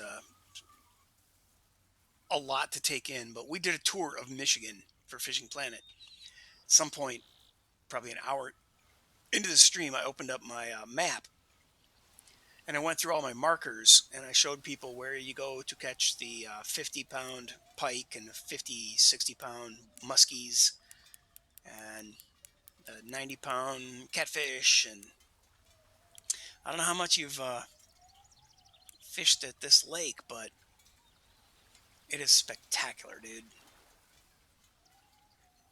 And this thing is diving hard, but it's not going to be over a 20-pounder, or it's not going to be a 20-pounder. I'm guessing 12 pounds. Ooh, ooh, he's maintaining a good 40-foot depth. Gonna have to tire him out right under the boat. Absolutely gonna be a walleye. I know that for a fact. That's on the glowworm, my first cast with the glow. 6-inch glow. 4-aught hook.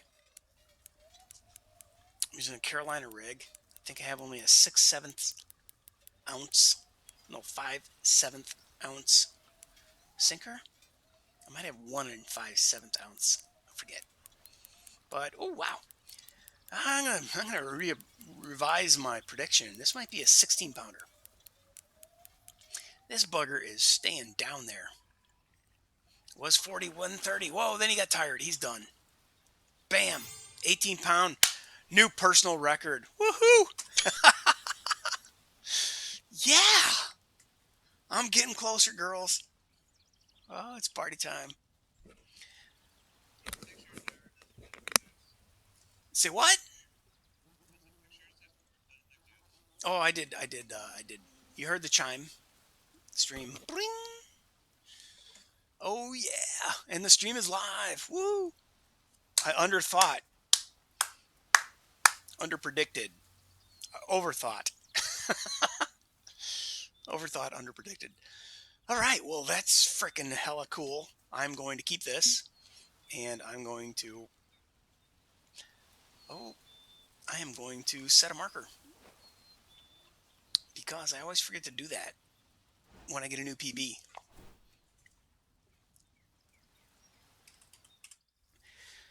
Troy, 18.5 Wally. Oh man, forgot to add what time of day it is. Yeah, close enough. They're stacking up out there. Let's make sure that that's stuck. I think I might have canceled it. Did I? No. 18.5. Woohoo! Woo! Psyched. Oh, good. And the marker will show that that was on a nighttime glowworm. Woo! Doggies. 18.5. We're getting closer to that 20, man. That's 3 unis. Oh, crap. I already cast. I was going to show Jake. I got an 18 something, 18 something, and a 17 something, and then some trophies, like 10s. Yeah, I'd love to have some 10s. That's a running joke at one of the websites I used to hang around at. Everybody makes 100K and you're all banging 10s. Oh, whoa, nice. 74-pound uni blue cat. Should be called a blue fat fish instead of catfish.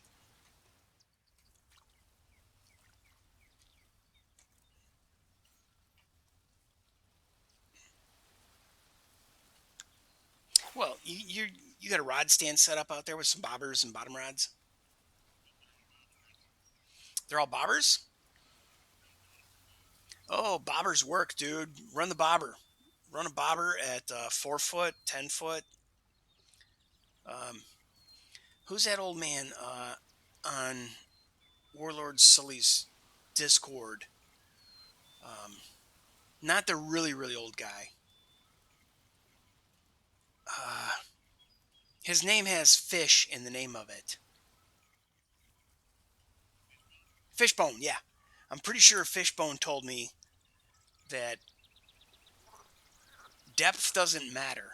As long as it's between 0 and 30, it doesn't matter. If you're at 10 inch, 12 inch, 18 inch, 16 inch, 14, 24, 0 to 30 is one setting. 30, 60, 90. If you can be 0 to 30, 30 to 60, 60 to 90, or 90 plus, and those are your four depths. Doesn't matter what individual singular number there is. I tried testing his statement or his advice, and I went out and I cast 3 bobbers, the exact same um, size hook, bait, depth, or bobber, and then I changed the depth. I made one 29 inches, one 59 inches, and one 89 inches. And I casted the same exact marker at those 3 different depths, and I was getting different results. Um, no, I'm sorry, my bad. How did I do that? Oh yeah, yeah. Okay, so I think I cast one at 12 inch, 24, and 36. Or I wanted to stay under his 30 inch, right? 0 to 30, 30 to 60, 60 to 90, and 90 and above. So I think I set up, my shallowest was 10 inches, 18, 24, and 30. And I absolutely was getting more fish at a specific depth than the others. Even though it was the same hook, same bait, all on bobbers. So I don't know, just a weird side story. Swing. Okay, I probably shouldn't be casting this glow still.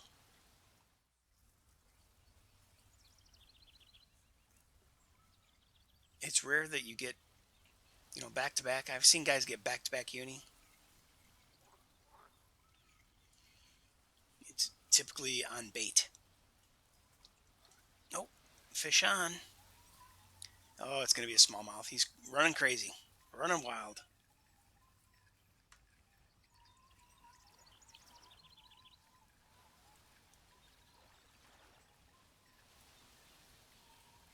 Yeah, big heavy rod with a little tiny fish, but crazy fish.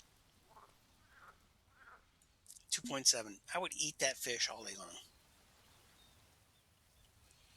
All right, so from here, what's the what? I think it's L or K. You switched over to nighttime?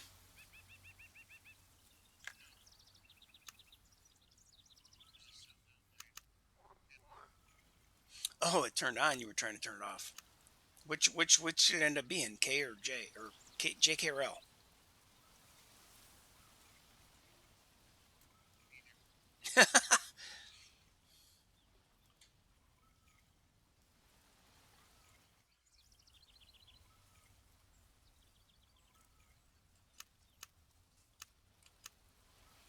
Well, I'm pressing mine and it's daylight, so I really can't tell.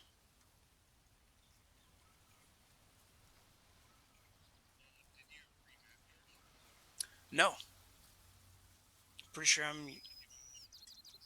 Um, whoops. My light is not turning on, but it's daylight, so maybe I can't see that the light turned on. Usually, you can still see like a yellow cast, right?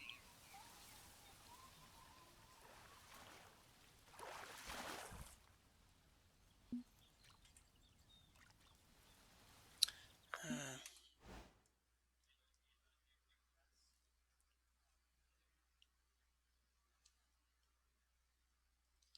oh, you're also using a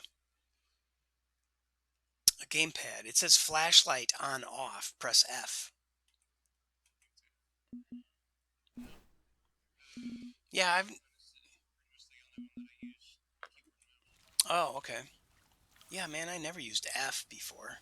Oh, oh, look at that! I do have a flashlight. It lights up my rod, but it's different than running my headlamp.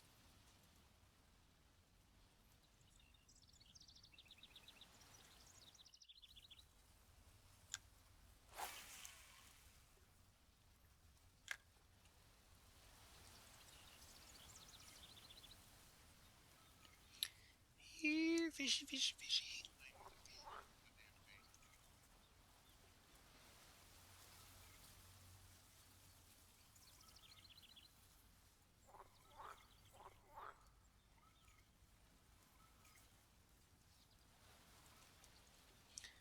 All right, let's see. Oh, well, I still got 20 minutes on this uni peak time. Then I'm going to swap to the final 15 minutes between 11 and 12. So we're looking at about another hour max on stream. Or in this hunt, oh shit, had a snag.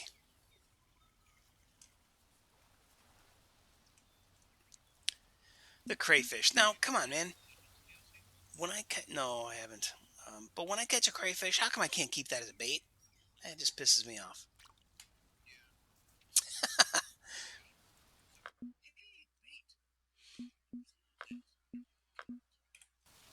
Should become a bonus bait. If you catch a real one, you get 10 more for free.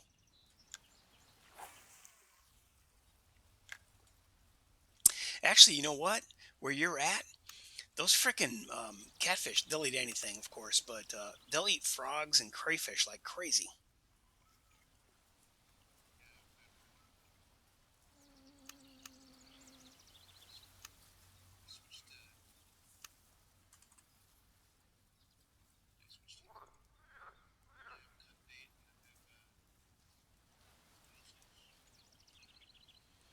Nice.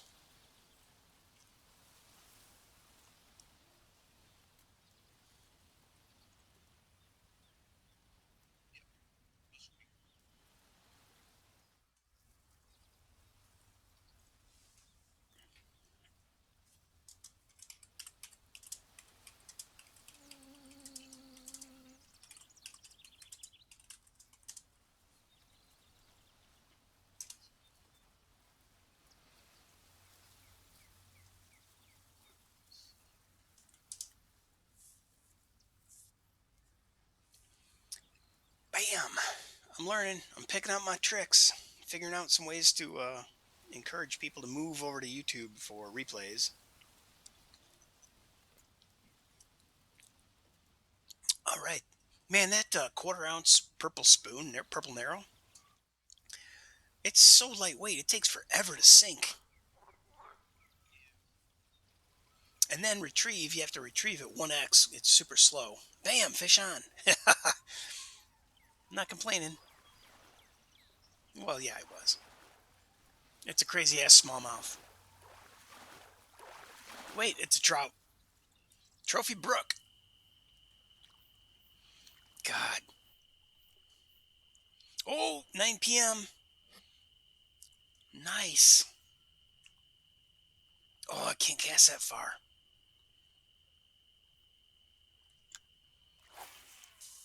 9 p.m. So my twilight changed. Hey, Jake, you want to jump in the game? Oh, I don't know if you qualify for. I don't know what level you are, but you can jump in. Hey, Cristali, what's going on? LTR8. No wonder I couldn't figure out what your freaking name was. Thanks for coming by. I got an 18 point something random, uh, 18.5 unique Wally as my record now. I started with 17.7, then I got 18.4, then I got 18.5. Woo! Woo! Party on. Oh, crap. Snag.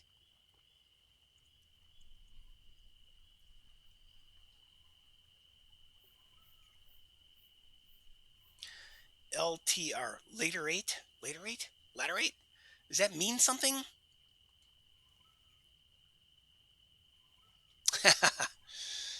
Eh, I'm fine. Thanks for asking.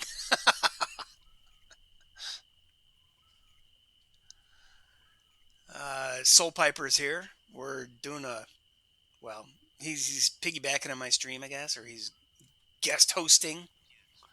He's a guest. Can you hear him in the stream? I forgot to ask Tuxedo that. Usually my Discord friends cannot be heard.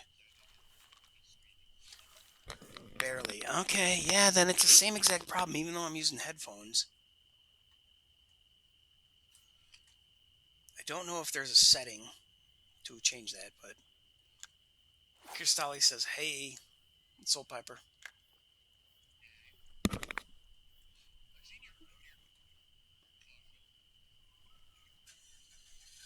Oh, did she get a unique roe deer? Oh, man. All right. Man, I got to freaking lure out, and this guy fires up his rice burner outside my window. Makes it hard to live. Smelling fumes and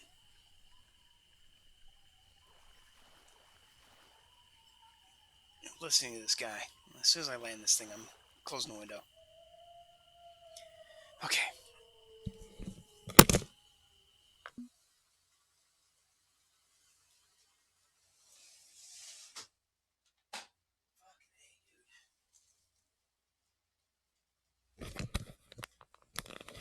He thinks he's a tuner, but he is tuned so rich that his exhaust fumes smell like frickin' race gas. There's so much excess fuel being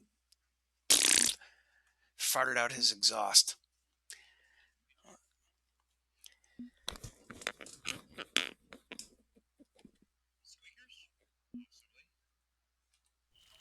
What's up, Jake? Your voice is squeaky.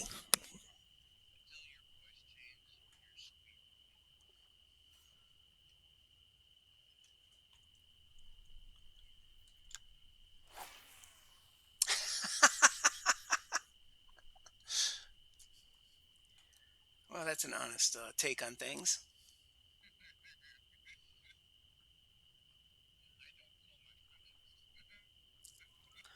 No, I was talking about Jake admitting that he sings soprano. So yeah, he's a squeaker. But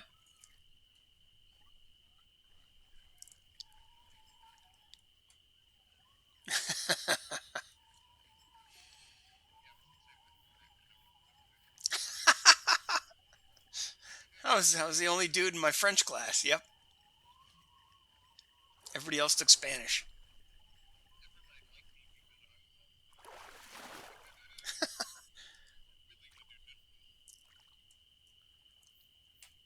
I had a roommate who we had a deal. Well, actually, it was two guys, right? We had three guys living in a three-bedroom apartment.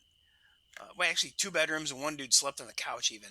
Um, but those two guys were like, if you cook, we'll wash dishes and put everything away and clean the kitchen. Oh fuck yeah!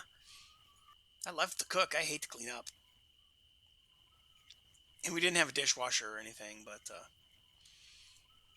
it was pretty cool. We'd all kick in 20 or 30 bucks, and then I'd go buy a bunch of food, make a fantastic meal, buy a bunch of beer, and then pound beers, and then basically get bored and go to the bar.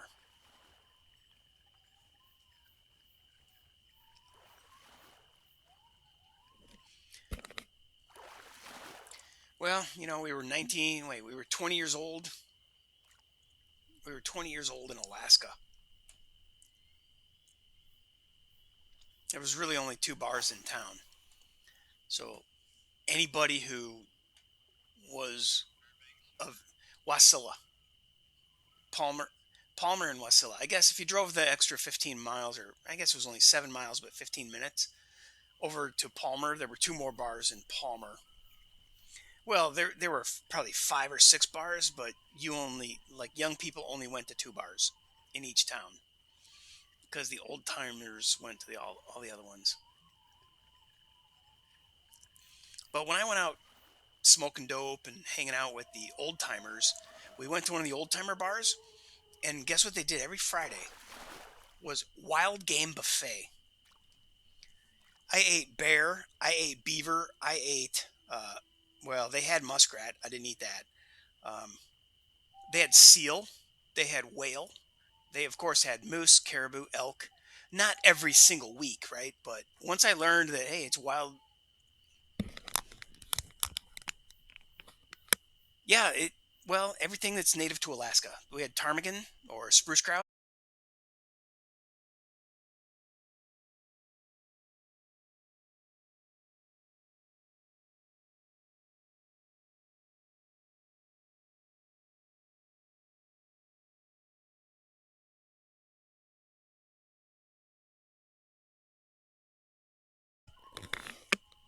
I lost connection to the server again.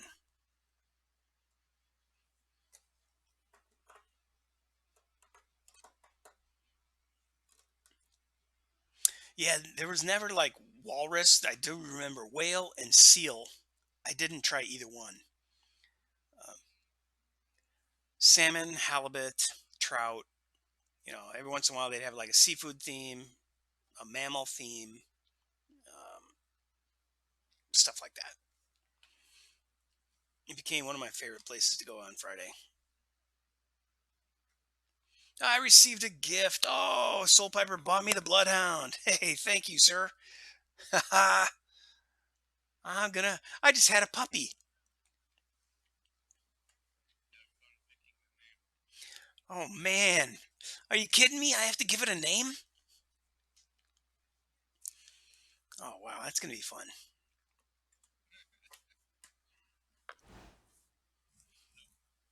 No, he just fronted me a dog.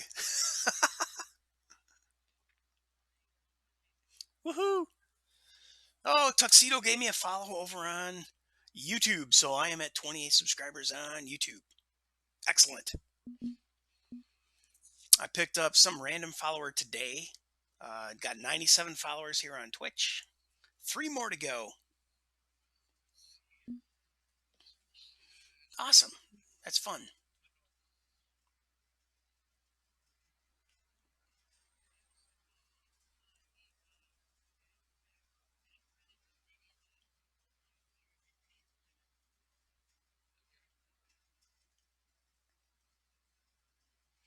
Oops, accidentally clicked add 300 Bitcoins. That was not what I wanted.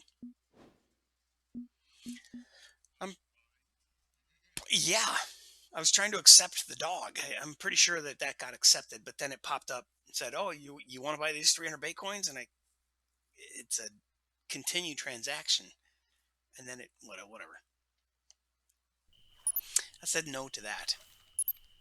Hey, thanks for the dog. God, I can't imagine what I'm gonna call him Duke. I had a dog in Alaska called Duchess, so it only makes sense that this would be Duke. My buddy had some little.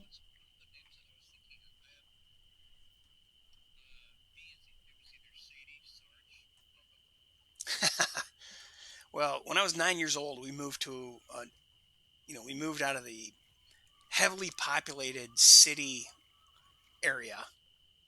Although we were in a neighborhood, it was World War II homes, all identical Cape Cods, all of them, every single one identical. Um, then we moved out to, pardon? Yes, and they were two little tiny baby bedrooms upstairs, and then mom and dad bedroom on the main floor. So a nuclear family, family of four. And anyway, they started. Well, everything changed. They started busing us and doing the what do they call it? Not segregation, anti-segregation, integration. I don't know. Jesse Jackson and Operation Push just started changing everything in Chicago, Chicago Heights. So my parents moved us out to Kankakee, and little little TMI, but what was I going to say? Oh yeah. Um, my I was 9 years old. We moved to a new neighborhood, whole 60 miles away. So totally like didn't know nobody, and it was a subdivision in a cornfield. We were the only house on my side of the street, and everything behind us was cornfields. And there was only like seven houses across the street from us, and the people who lived directly across the street from us had a boy and a girl the same exact age as me and my sister. All right, so let me get off the deck, drop the anchor. Correct, I got skunked. Well, no, I guess I should say I got skunked on unis because it was a uni hunt. I caught trophies and I caught regular. I caught what do you call it? Atlantic salmon, trophy, or brook trout, smallmouth, and regular walleyes. But I got skunked on the unis, so I just deleted the stream. Anyway, the kid across the street from me had a little black poodle. His name was Duke. Oh, I was so pissed that that dog's name was Duke because he didn't deserve to be named Duke. Yeah, well, he wasn't like a toy poodle. He was some kind of terrier poodle mix. He had long legs. He was like, 18 inches tall. And he was a very cool dog. But, he just didn't fit. Duke didn't fit his name. He was a little sissy dog. He should have been named Charles. Something like that.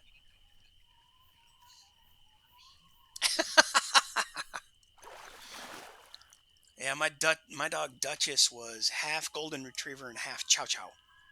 So her tongue was purple, or spotted with purple marks like a chow dog, and she was kind of poofy and fuzzy, but she was also a golden retriever, and she was the sweetest thing ever, man. Had to give her away when I left Alaska, and the girl I gave her to didn't like the name Duchess, so she called her Deshka or Dushka. I think it's Deshka, which is the name of a river in Alaska. So I knew that girl, and that girl knew my dog frequently enough, often enough that they hung out together enough that when I handed her over to, wait, what was that girl's name? I can't remember the girl's name, but I remember what she renamed my friggin' dog. She was super hot. She's a beautiful girl. Um, God, I can't remember her name. But anyway, I said goodbye. Correct. She was gorgeous, man. I'm telling you. Um, I told her I trust and know you'll take good care of her. We talked about it for a long time. Like, hey, man, it looks like I'm going to leave Alaska, and I don't know if I can take Duchess with me where I'm going. So, can you help me find a home for her? And she's like, I'll take her. Bam, just like that. I'll take her. Like, okay, well, I don't want her. I don't want to give her up until I have to leave. He's like, that's okay. Um, anyway, she told me on the day that I gave her over, she's like, I'm gonna call her Dushka because it's a river in Alaska instead of Duchess. I'm like, that's fine. Let's see. And I'm like, Duchess, come here. And so Duchess came over and sat down next to me, and then I'm like, okay, now you call her with that name.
Oh,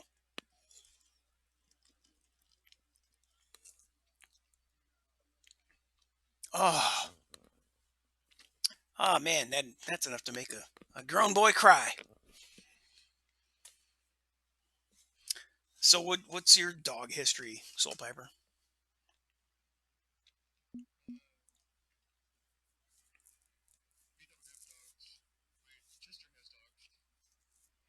What do they? What does she got? And do they love you? What?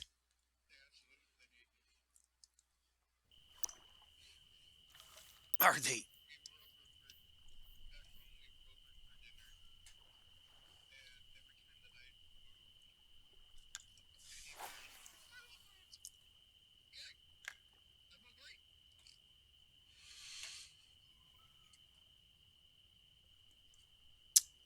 Do you think this has anything to do with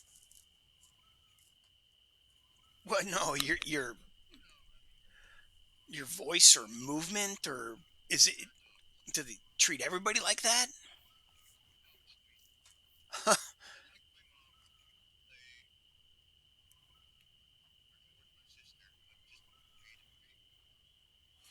Wow, that's grim. So what do you have for pets then?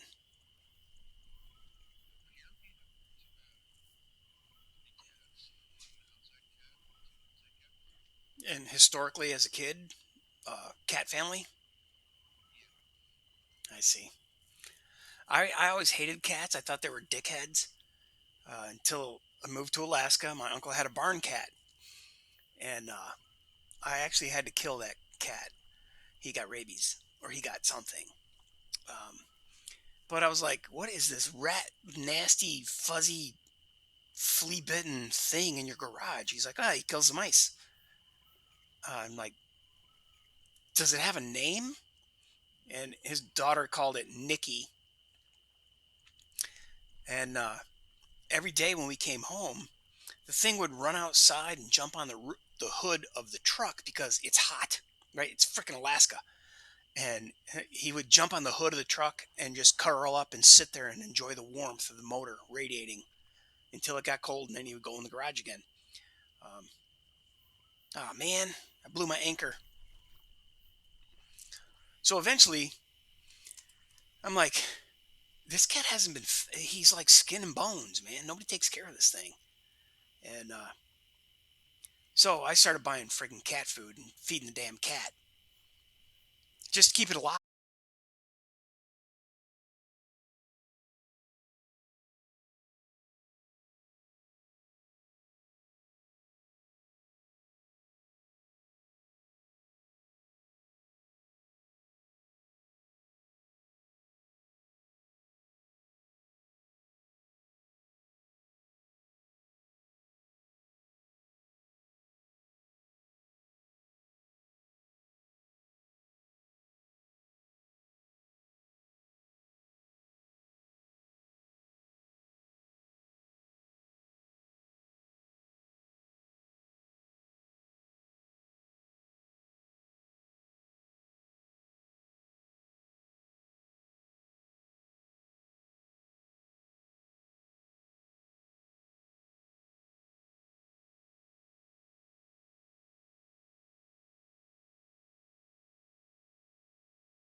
His ear was like cut in half, and I'm like, oh man, I don't know what's gonna happen to this guy. I think he had a fight with a possum or a coon or yeah. I don't know what could have whooped this cat's ass, man. He was like I said, he was skin and bones. He was still a really small 5, 7 pound cat, tiny. He was a runt, and he got his ass whooped, and I had to shoot him. I could have probably taken him to a vet, but I didn't have 350 or 500 or God knows how much money it would have taken to heal this cat. So, poor guy. Nikki is no more.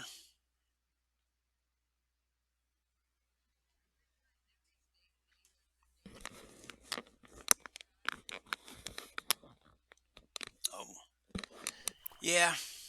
I don't know if it was rabies. I don't know if it was just slobber and he was so dehydrated. He was breathing so hard. His spit built up around his mouth. I don't know. I've never seen an animal foaming at the mouth.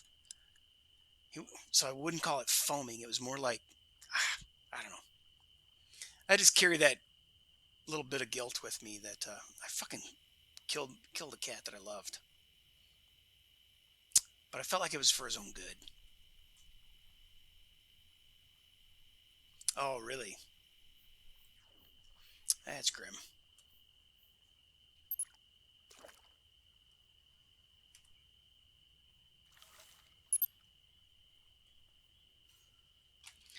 So he must have been like pretty clean, obviously run over and unrepairable. Sorry to hear that, dude. Oh shit.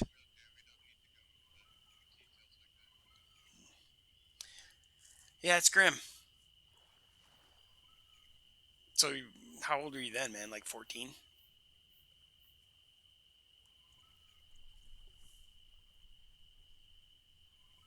Oh shit. Where was the rest of the people?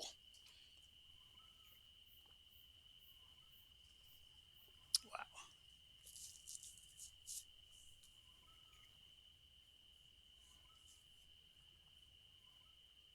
Yeah. Yeah.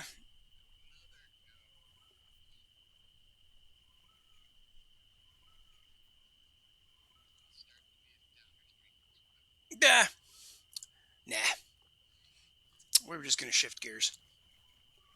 It is 10 o'clock, and mm,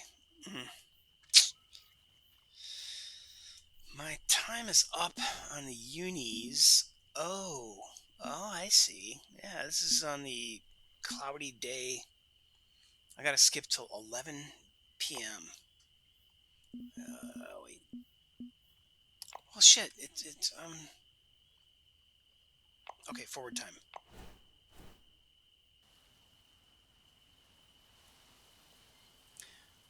All right, 11 p.m. Yoo-hoo! We're gonna be catching some unique walleye now. Joking because I'm observing the uni sheet.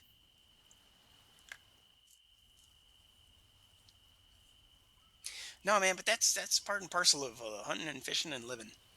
Um, my poor old little dog, when I got her, um, unbeknownst to me, there was an owl picking off and killing chickens. Actually, it it didn't happen when we got the dog. The dog, my aunt and uncle wouldn't allow my dog to stay in the house, so I built a dog house. I was a carpenter, so I built her a dog house, and at night I hooked her onto a chain so she wouldn't run off and disappear and get eaten by a bear or whatever. She had to stay in her dog house. Um, and then I trusted her enough that I felt guilty chaining her up, so I didn't chain her up. I figured, all right, if a bear comes, she needs to be able to run away. So I left her loose, and then suddenly our chickens started disappearing, and all the baby ducklings disappeared. Um, Not in one night, in one fell swoop. Just like you know, my uncle started asking my cousin, where's we had like seven baby ducklings. Now there's only like three. And my cousin was oblivious. She didn't. She just did her chores. She went down there with a bucket of grain. She fed the animals and refilled their water and left. She didn't give a lick about any animals.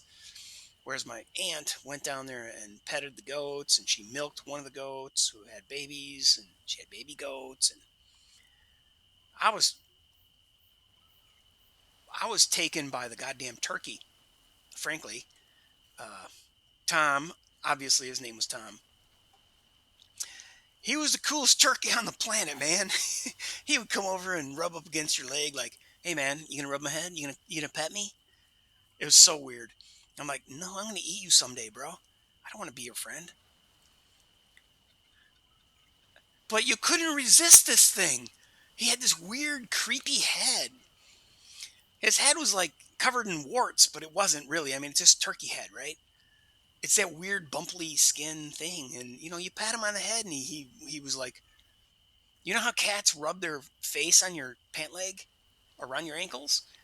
This turkey did that. As soon as you reached down and patted him on the head, he'd be rubbing his head on you like, "Oh, I like that. Scratch me a little over here." It was weird, and I did. I ended up I chopped his head off and we ate him. It was like a year later, but hey, that's the circle of life. But my uncle thought my dog was killing the ducklings and the baby chicks, and so I chained the dog up, and when we ended up with a dead chicken, like a full size chicken, that it ripped its guts out and ate the breast and the guts. Um, I had read, yeah, I tied the dead chicken on a rope around my dog's neck and made her drag it around all night. Um, so when she went to bed that night, she had a dead chicken tied to her around her neck on like a 3 foot rope. Yeah, because my uncle said your dog is killing our chickens and shit. And so I chained her up and I put the chicken around her neck as, guilt and punishment. And I had read that that's the thing to do at some point. Um, but, then the next day we had another full sized dead chicken because it had already eaten all the little ducklings and baby geese or baby.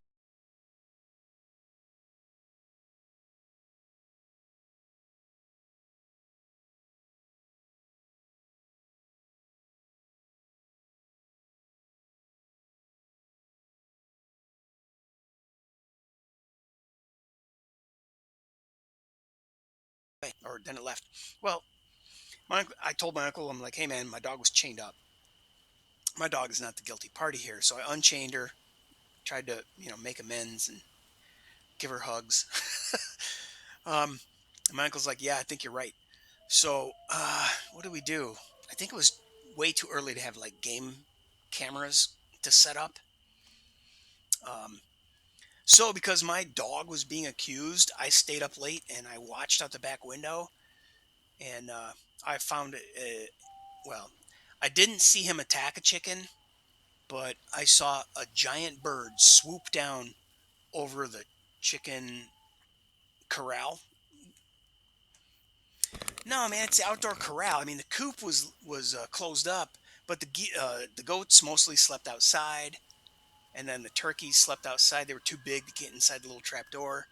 Um, The ducks like to stay in the water because we had a little pond out there, or a thing that we refilled with clean water, a wading pool type thing. Anyway, the ducks nested outside, the geese nested outside, the turkeys nested outside, um, and the chickens were actually gotten. We had a timer on the chicken coop door, I think. So it was early in the morning. Ha! That's what it was. I didn't stay up late because I was guilty about my dog eating his chickens. I got up early in the morning and I was going to do the chores for my cousin because for whatever reason. And I went outside and there was a big giant owl. Oh, what do they call them things? It wasn't a snowy owl, even though it was Alaska. And it wasn't a barn owl. Pardon? It wasn't a barn owls? A horse? Well,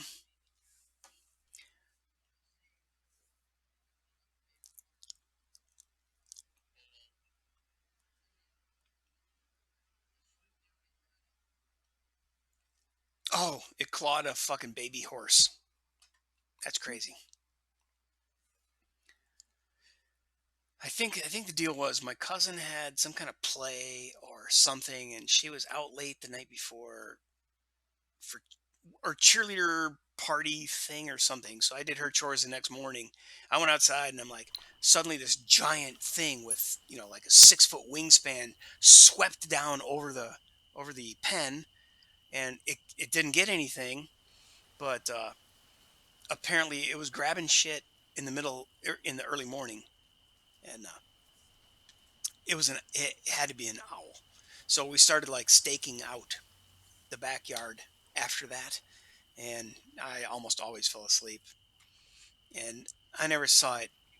I never saw it strike at night, but I did see that it swooped down in the morning, and it wasn't my dog. Basically, all I had to do was clear my dog's name, and I was happy.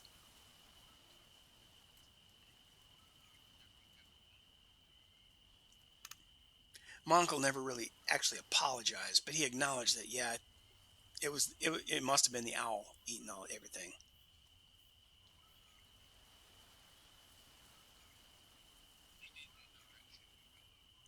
Correct.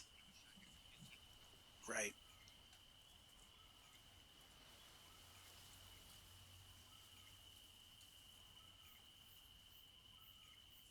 Yeah. Man, Duchess was just sweetest dog in the world. Took her to work.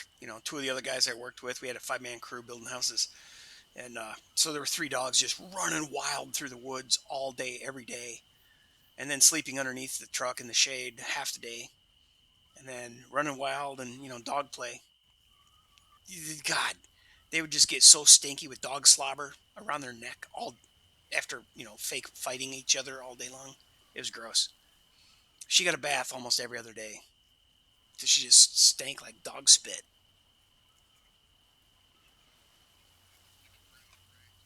Yeah, by the end of the day, and because she was half chow dog, she was like a golden retriever with a lion's mane, like a poofy circle around her head, kind of. So she was a cutie, but yeah, that hair soaked up some dog spit, and at the end of the day, she was just covered in matted, gross hair around her collar.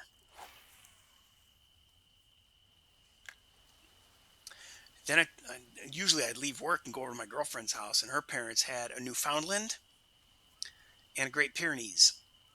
So a big giant white dog and a big giant black dog.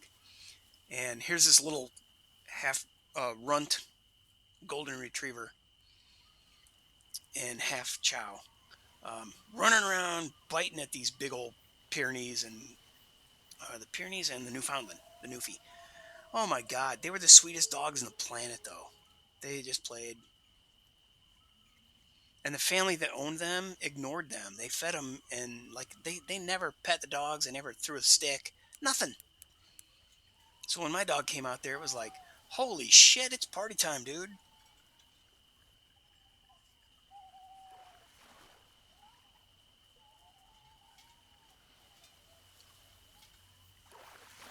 trying to remember. Oh, Snowy, Snowball, Snowball. The Great Pyrenees was Snowball, and I mean there was a really original name, right? But I think the Newfie, his name was Blackie.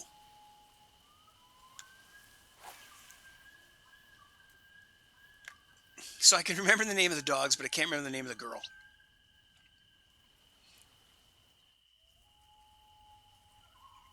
Not my ex-girlfriend, the girl who took my dog.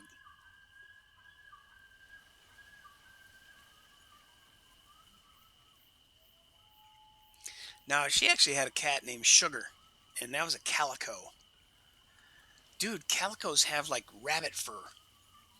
They have the softest fur of any cat I have ever been around. And it might be because it's like really oily, or she was like really slippery.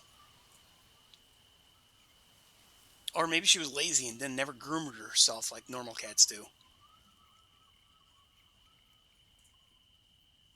Sugar was actually a pretty cool cat, man, because she was also like Nikki, my uncle's barn cat. You walk in the door, she runs over and says, "Hey, man, what's up? Thanks for coming by."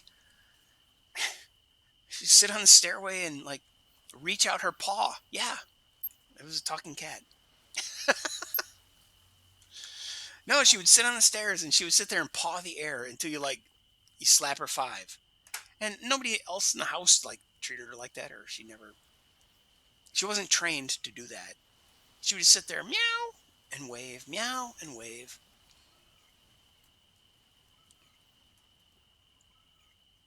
Oh,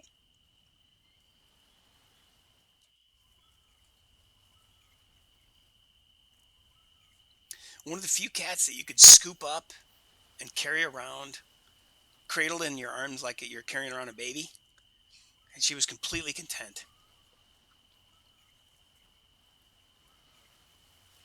99% of cats run for their lives if you try to pick them up, right? I don't know, Soul Piper, you're a cat guy. Cat family. You can sit on the couch, and if they want to, they'll come and sit next to you. But if you try to scoop them up, yeah, see, Sugar let me scoop her up and walk around and scratch your tummy, scratch your head.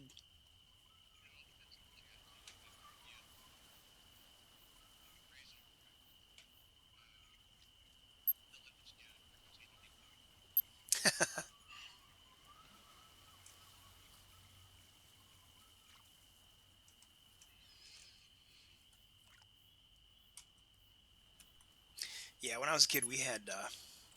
I was surprised how much crap, as an afterthought in life, I never realized we had. So my uncle was, or I'm sorry, my grandfather, my mom's dad, was he raised Pekingese.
After having done the Alaska life,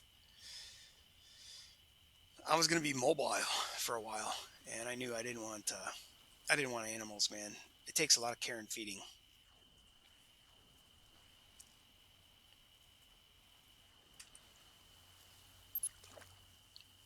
God, I can't imagine why I keep disconnecting. Oh, because Discord, I'm sure.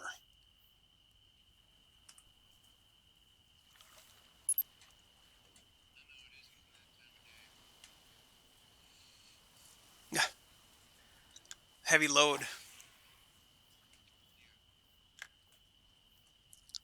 Heavy load on my cell phone network, probably.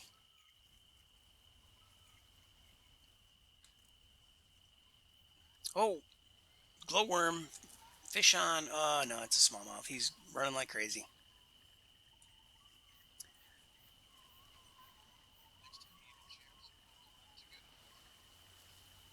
Yeah. Um, we'll have to do that on your stream probably because I would not be able to tolerate this many disconnects in Call of Wild because it throws you back to the lodge, I think, or to the outpost every time. So that would suck.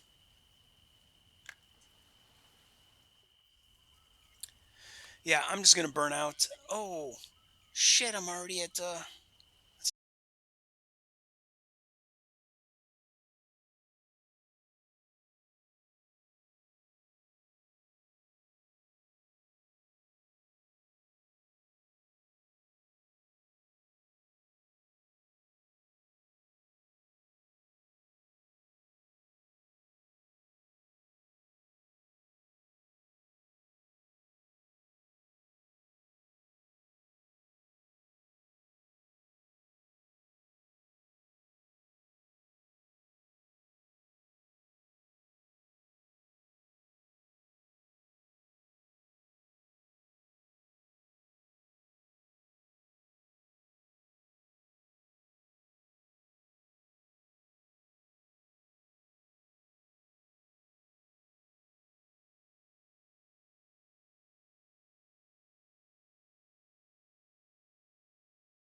Wow, wow! I got 45 fish and $30,318. But I got premium. You still have premium, right? That little yellow emblem for premium isn't lit up for you. Oh, because it showed you as having premium. So, oh well. Wow, man, you fucking killed it when you went over to the catfish dock, huh? Oh, look at that. I have 18.5 uni walleye, 18.4 unique walleye, 17.5 unique walleye, 11-pound trophy, 10-pound trophy, and then there are no trophy salmon. I got two trophy brown trout. Wow, I got a 8-pound, 7-pound, another 8-pound trophy walleyes, and then a trophy brook trout. A trophy brook is only 3.6 pounds. A bunch of small mouth and small walleye. So I'm going to take a screenshot of this. Oh, not print screen, F12. All right, looks good for me. God damn, dude. 54 fish. You had almost 10 more fish than me, and you made another 24 grand? You said you got 54 grand? I only got 30. Well, cool. Shit. The lake is your oyster. Um,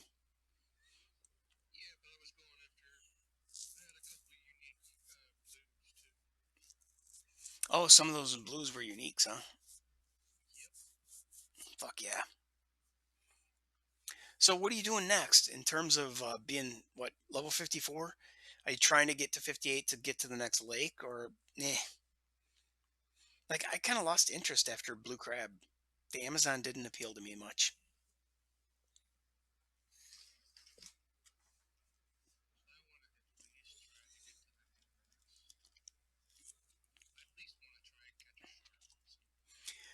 Well, yes, I want to do that, but that's level 68, man. I'm level 65, and cranking that needle that far is going to be a grind. So I'm not interested in doing a grind again like you were just doing at Blue Crab. Have you done the grind?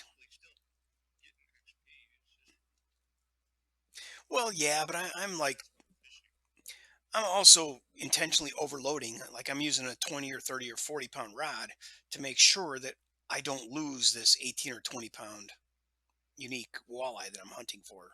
Right. So I'm intentionally using an overloaded rod.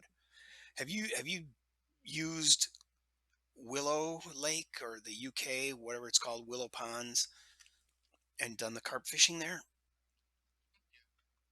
Oh, okay. So you have done it in the past, or you haven't? Yeah, Weeping Willow. That's a really good grind. Yeah, blue crab was. I found blue crab to be faster and more lucrative, but after a certain point, it just got so monotonous. I was ready to tear my hair out. But I leveled 3 times and made $1 million, I think. Um, so that unlocked the Amazon for me and a lot of other stuff. Well, a lot of gear. And then I found that when I looked at the gear, it's like, mm, do I need a 68 pound rod when I already have a 64 pound rod? No. So I didn't. Yeah, I just pulled a number out of my hat. But yeah, I guess to go for the final lake or the newest lake, it's level 68. What do you think? They got it mapped out on a marker board, right? There's 4 guys or 8 guys sitting around a conference room table with a whiteboard, and they're mapping out level 68, level 60, or level 65 gets you to this lake, and then 68 gets you to this lake. Are they going for level 70 and then 72 or 74, 78, 80, up to 100? Where does this end? Because they keep moving the goalpost on the level.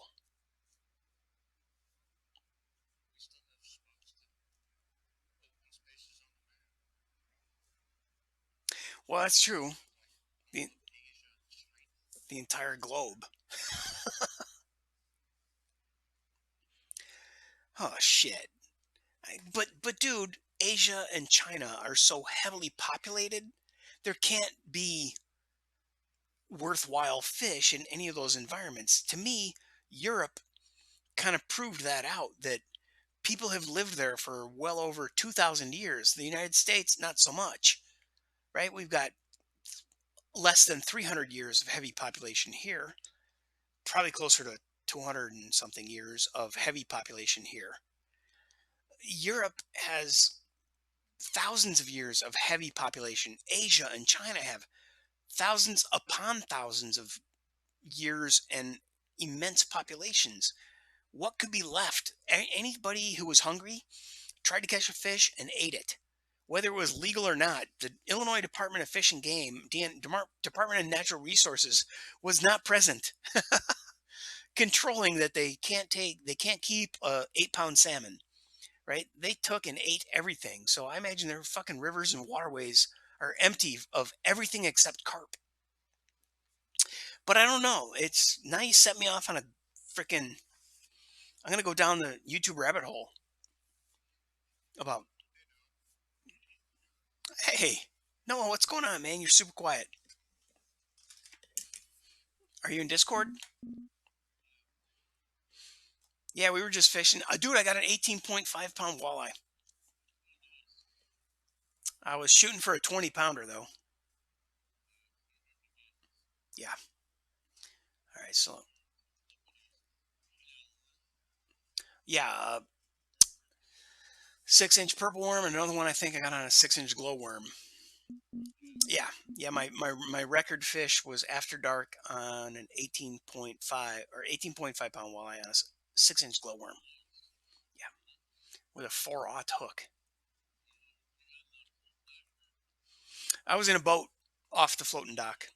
Yeah, and Soul Piper was in the game, so we're both in Michigan, Uh, but I was streaming and I'm ready to wrap up and grab some food.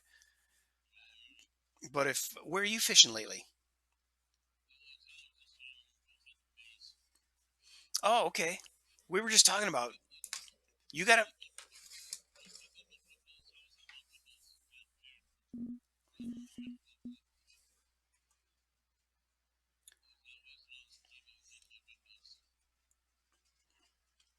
All right. I'm trying to freaking turn you up. Use your volume, Noah. Right click. Yeah, you're maxed out. Soul Piper is maxed out too.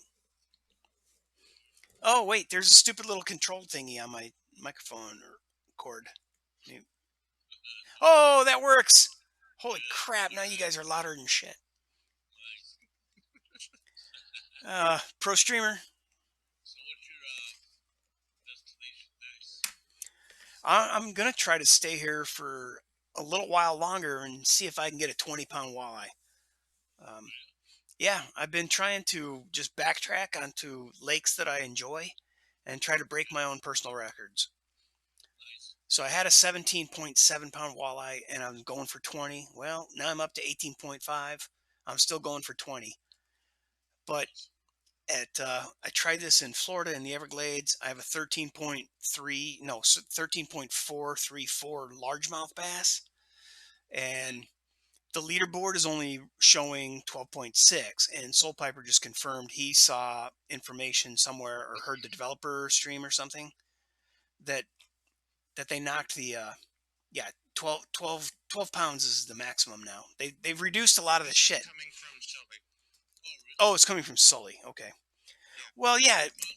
Remember in Louisiana, you could catch a 110-pound alligator gar or 100-pound alligator gar, not anymore. So they reduced that. They reduced a lot of the maximum size fish that people were catching on.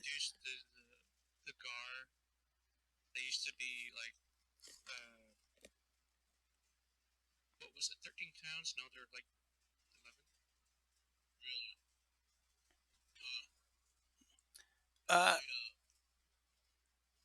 Not regular gar, not 13 and 11. You mean? Oh, you're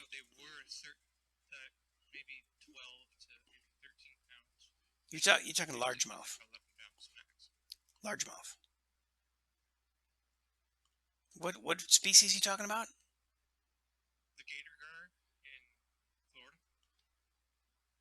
Oh, no way, man! Because I just caught a 19-pound freaking unique gar while I was hunting for my while I was trying to beat my 13-pound largemouth. So the gar in Florida, man, I had several 18-pounders, and then I had a 19 again, and I still didn't beat my record because I had a 19.9 or something, and I caught a 19.8 or something similar to that. But anyway, Soul Piper's sitting at level 54, but he spent, well, you bought the DLC to get to Blue Crab and did some grinding. And Noah, are you level 58 now? Or did you do it with DLC? What? You can go beyond level 60. I thought you, so what's the max level now? Oh, you just have to be 68 to get there. Then you can level up.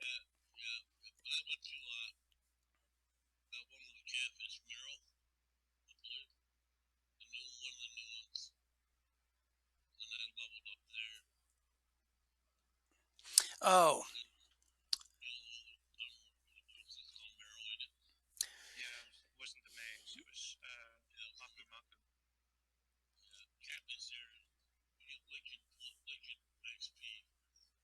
oh, that's where you get the black fish with the red tail, red fin catfish. Okay, that's the Amazon. Well, I guess the new lake is also in the Amazon. Amazon Maku Maku or Amazon. What did you just call the new place? The Maze. Yeah. Wow.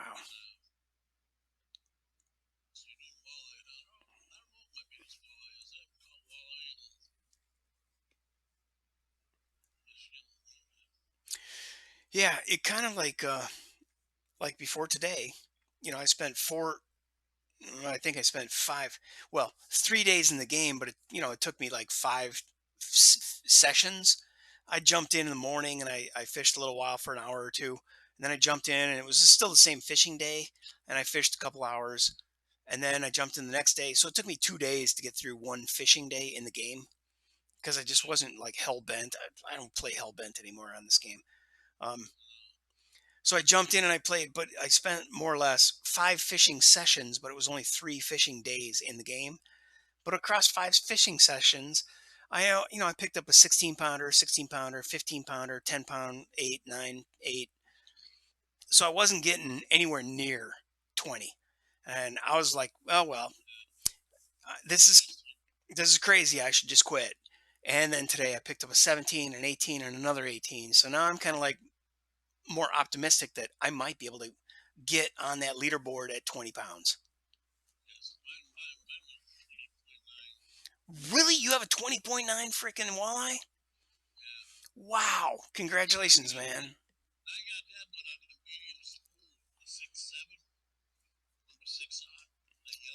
Really? A 6 tiger eye?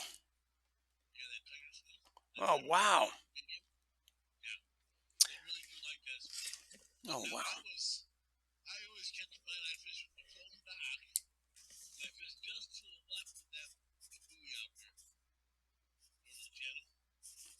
Oh, really? Wait, there's a buoy to the left and a buoy to the right. You're saying you cast at the buoy on the right, but the left side of it? Oh, okay. At so you're casting from the raft at the from the dock? Oh, okay.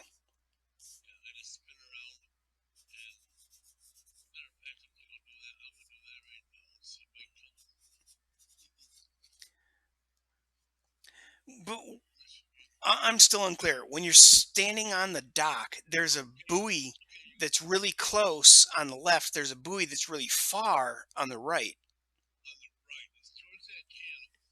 Okay, towards the inlet. Okay, okay.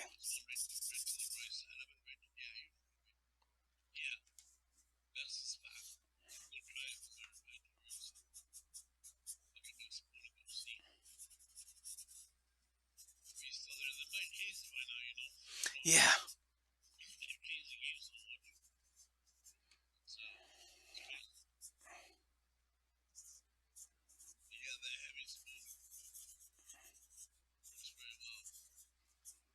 yeah, man. Hitting where you're describing from the raft, you're gonna have to have one big ass freaking lure to cast that far.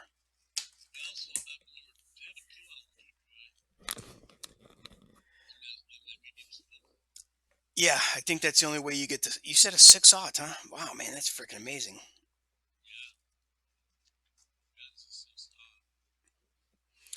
All right, so we are, I think, still streaming, and let me see if the stream is still live. Yeah, I think I'm just sitting here.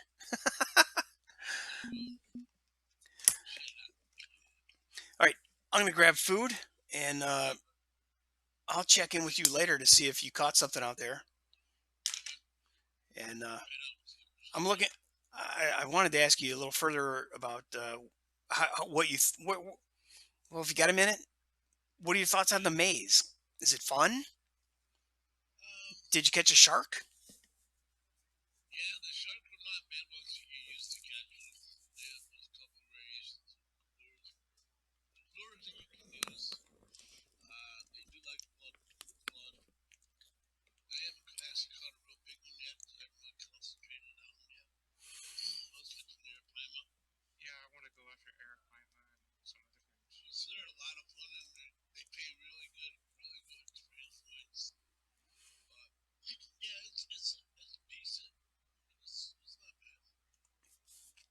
So, would you spend money for the DLC?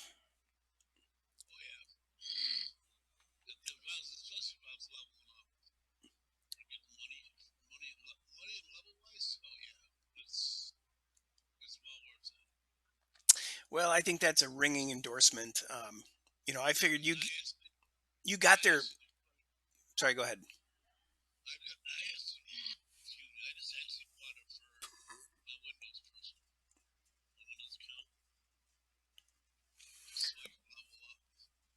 I don't know what this means. Windows account. Oh,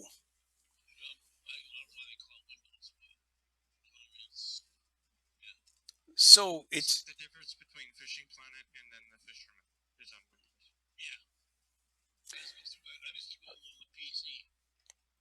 so you don't really have it on PC Fishing Planet.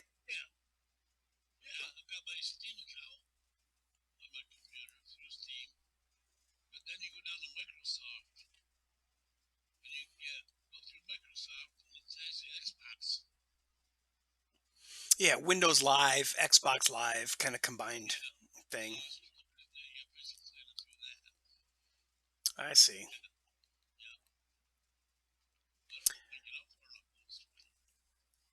So you had,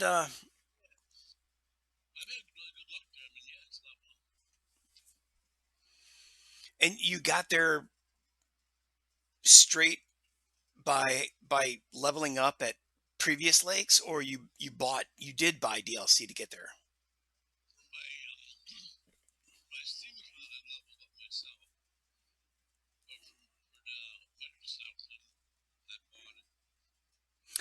Okay.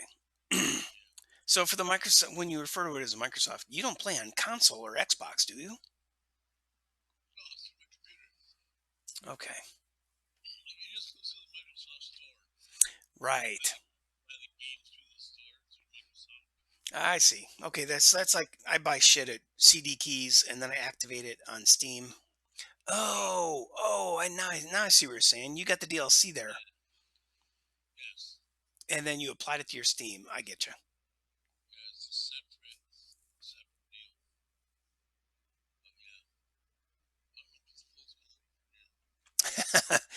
Yeah, I found a couple of rods that I have. They're short and stiff, and they don't cast as far. Even though I'm using a 1.5 ounce, same lure, different rod, way different casting distance.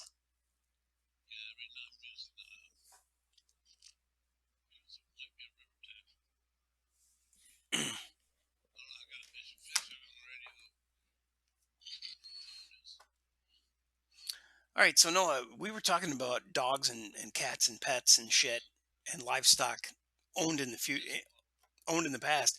What'd you grow up with? Did you have dogs, cats, or chickens?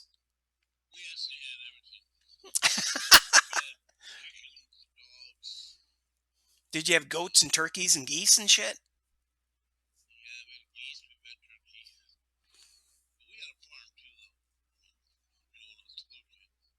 So tell me about your turkeys. Were they friendly? Were they like, oh man, our turkeys were like fucking puppies. They would come up and rub up on your leg and want you to pet them on the head. Yeah. I think that's because my aunt probably sat with them, under the, what do they call that, incubator light. I think my aunt sat there and she raised them.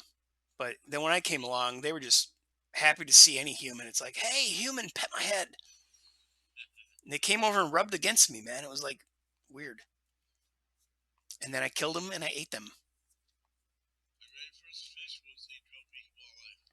Awesome.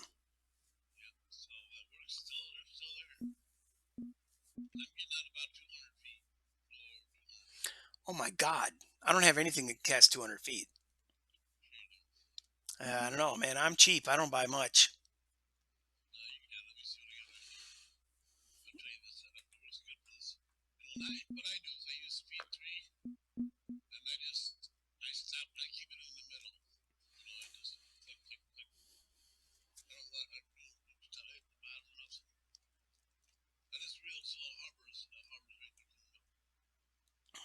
Oh, okay. So you don't sink to the bottom. All right.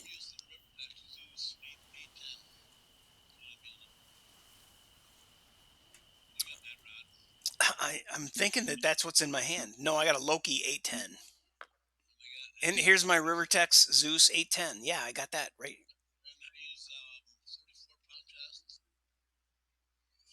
Yep, me too.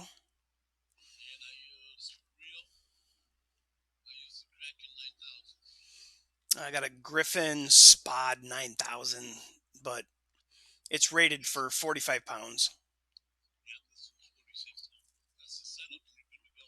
So I'm only casting a 1.5 ounce. So maybe that's the thing is I need to put a 2 ouncer on there.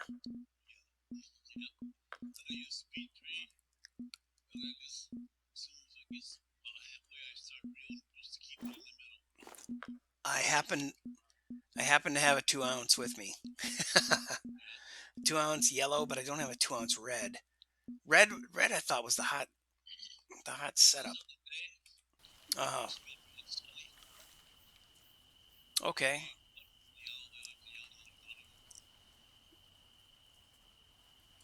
So I'm not on the dock. I'm actually in a boat because I don't want to like have to re-drive my boat here next time I start. But I'm just gonna give it a random cast. It's going on midnight.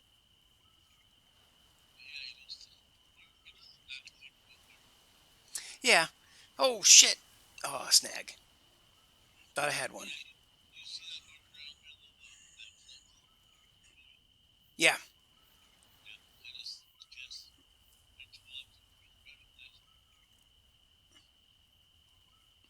Yeah. There's a dude that I saw in one of the YouTube videos, and he took his boat and he parked next to that, and then he cast at the next buoy further out towards the inlet, and he caught some 17 pounders, which is not bad.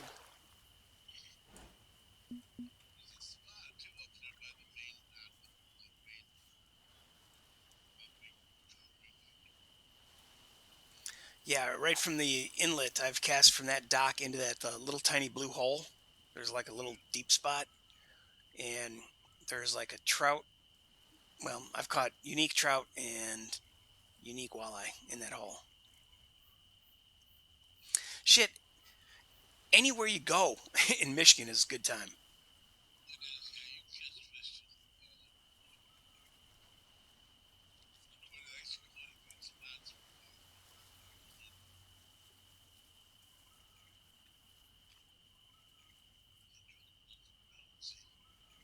I cannot get lift and drop to work for the life of me.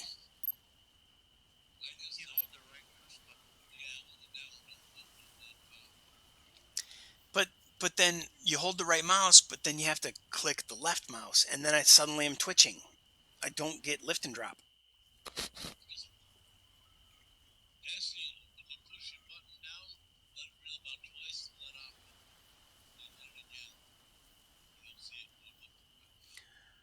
So lift and drop is just super short left clicks.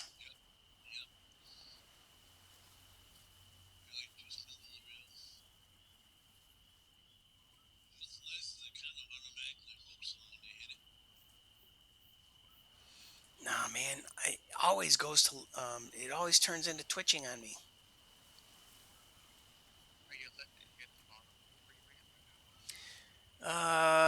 Used to.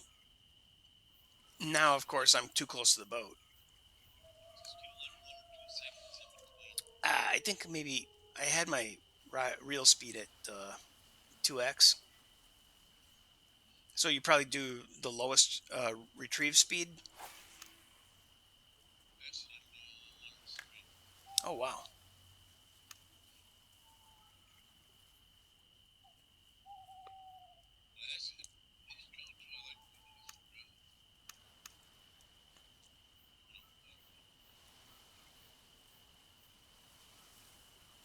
I've never had one hit on a lift and drop. It's always been spot.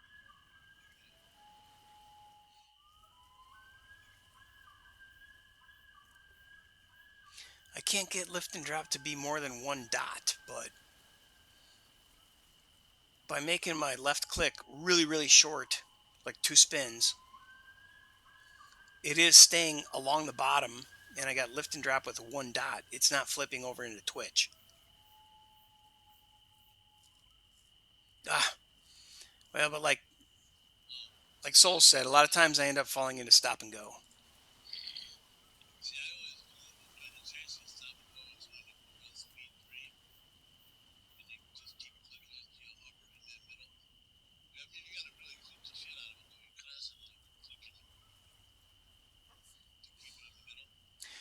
and that's not clicking the right button at all. That's just maintaining left left click, left click, left click.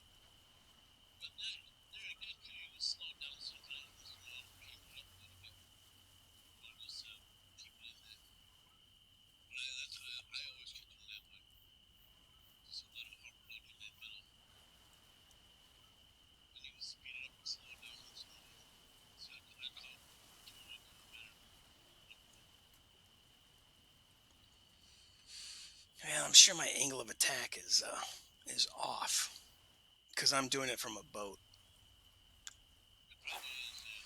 But I'll remember that. I'll remember casting the buoy from the raft. In fact, I wrote it down. God, smallmouth, the trout, and the Atlantic salmon are just crazy fighters for little bitty fish.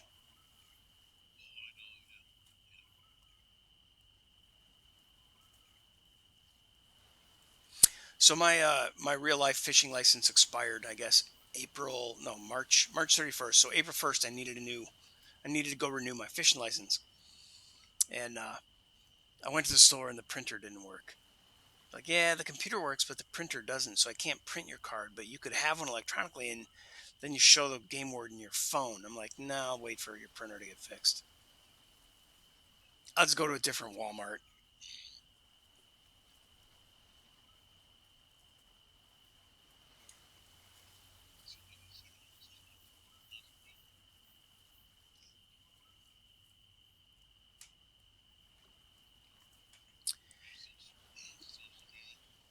Yeah, actually, I am.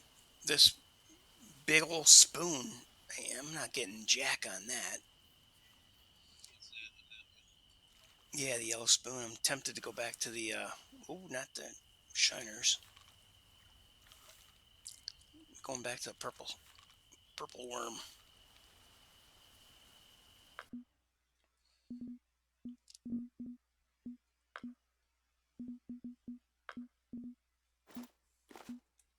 Soul, did you bail? Or are you still catfishing? Bill. Oh, you bailed the game, but you're still in stream. Yeah.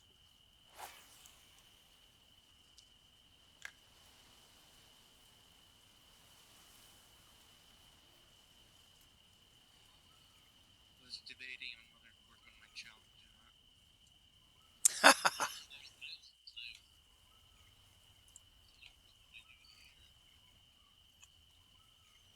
Does no one know about your challenge?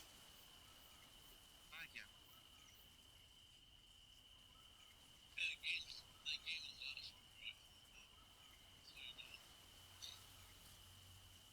Oh,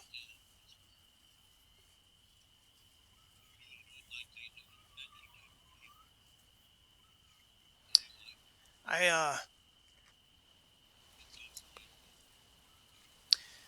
oh man, what's it called? Something Zero Dawn. What's the first word?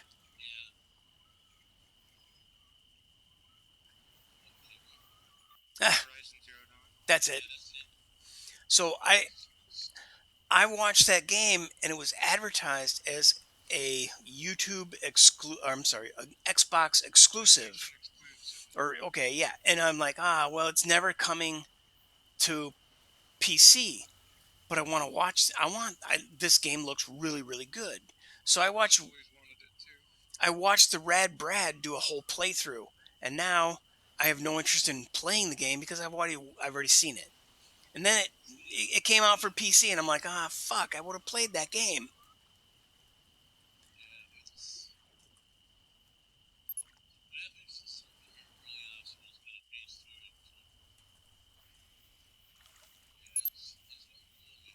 Horizon Zero Dawn, if I recall, is about a girl and her mother.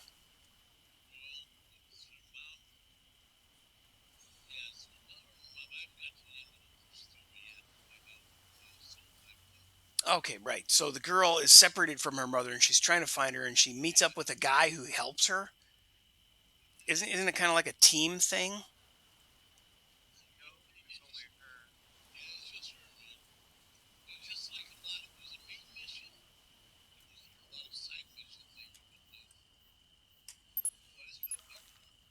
and she gets like what do you call it?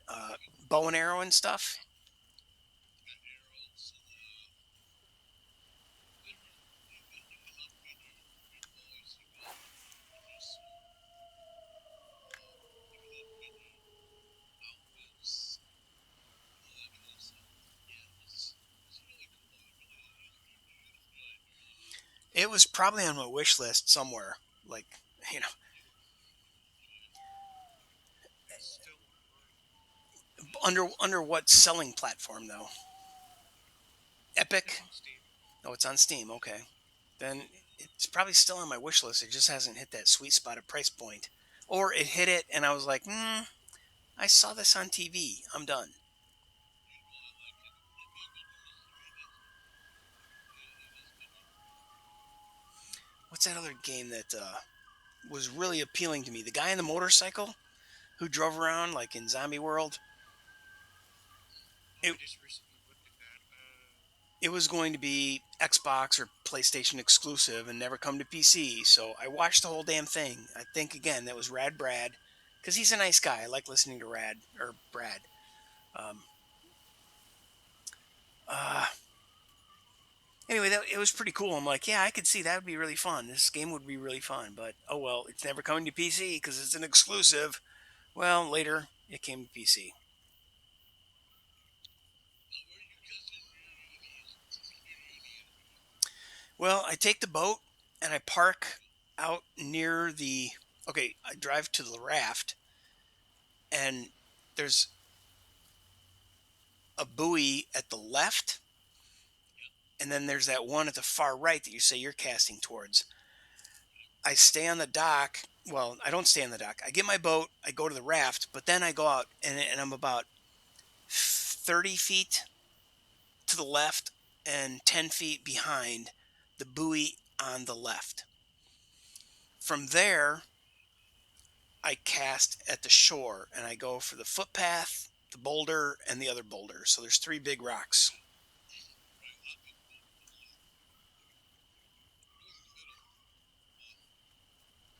But you can always use these. That's actually one of the best uni ever. Yeah, dude, I have like a shit ton of. Oh, are you in the game right now? Me. Yeah. Yeah, picture.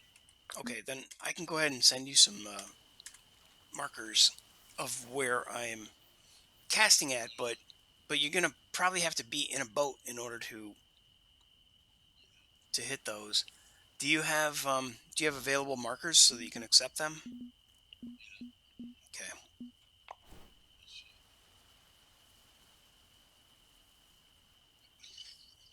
Well, my 10.4 and or my 18.4 and my 18.5 are like right next to each other. So I'll skip that. See, they've changed it. They've changed the regulators. They've changed them. So Yeah. Yeah. My marker from Sir Killalata for a 20-pound walleye has not produced a 20-pound walleye. yeah, it's weird. They've been located different spots where fish are now. It's a lot different. It's like you catch pike. Now you can catch catfish over there all day long. All kinds of stuff. Oh shit, really? Oh yeah, all over the place. You could never catch them over there before. Now you catch them all day long. Yeah, I don't want them over there. Uniques in the daytime. Yeah, I don't want them over there. I want freaking pike over there. yeah. Now there's blue cats over there too. Oh, it's a bummer. But it's just they've definitely changed locations. Now that buoy to the left has got Wally around it too. Yeah. Yeah, I mostly get trophy there and then uniques over by the boulders. But I don't cast off the raft because I can't get that far. So I jump in a boat and I go about halfway out, or I go 30 feet to the left. I'm sorry, 30 feet to the right and 10 feet behind the left buoy. Yep, try using that move. See, at some point I'll catch one. Shoot 20. Just a little bit.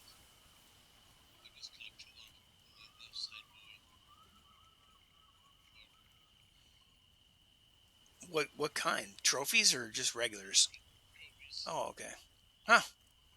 Yeah, A lot of those, a lot of those 206 hook. yeah, It's a big hook, you know. yeah. And I was getting much better results with a 4/0 hook than a 6/0. Yeah, I'm catching a shit ton.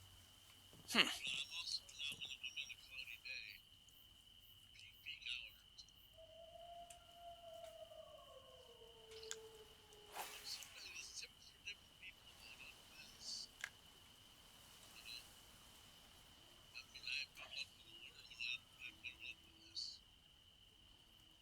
Against the taller one, really what I do. Yeah, I definitely have better luck with a worm. Yeah, yeah. But I just did. I cast 230 feet with this 2 ounce freaking 6/0 spoon, Oh but yeah, I hardly catch anything with the 6/0. yeah. It's hard. Yeah, I don't know why.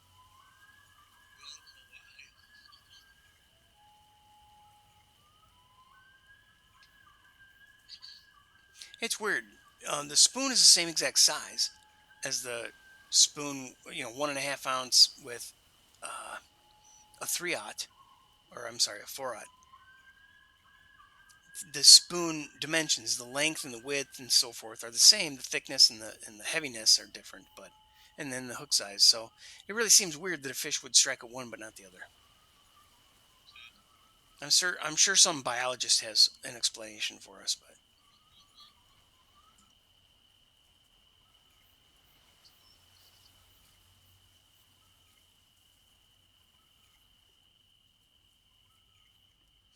honestly, there's a guy named Daniel Arms from the Arms family homestead, and he has a 5 acre pond on his property, and he hired a marine biologist to come out and electroshock his lake and give him a population count.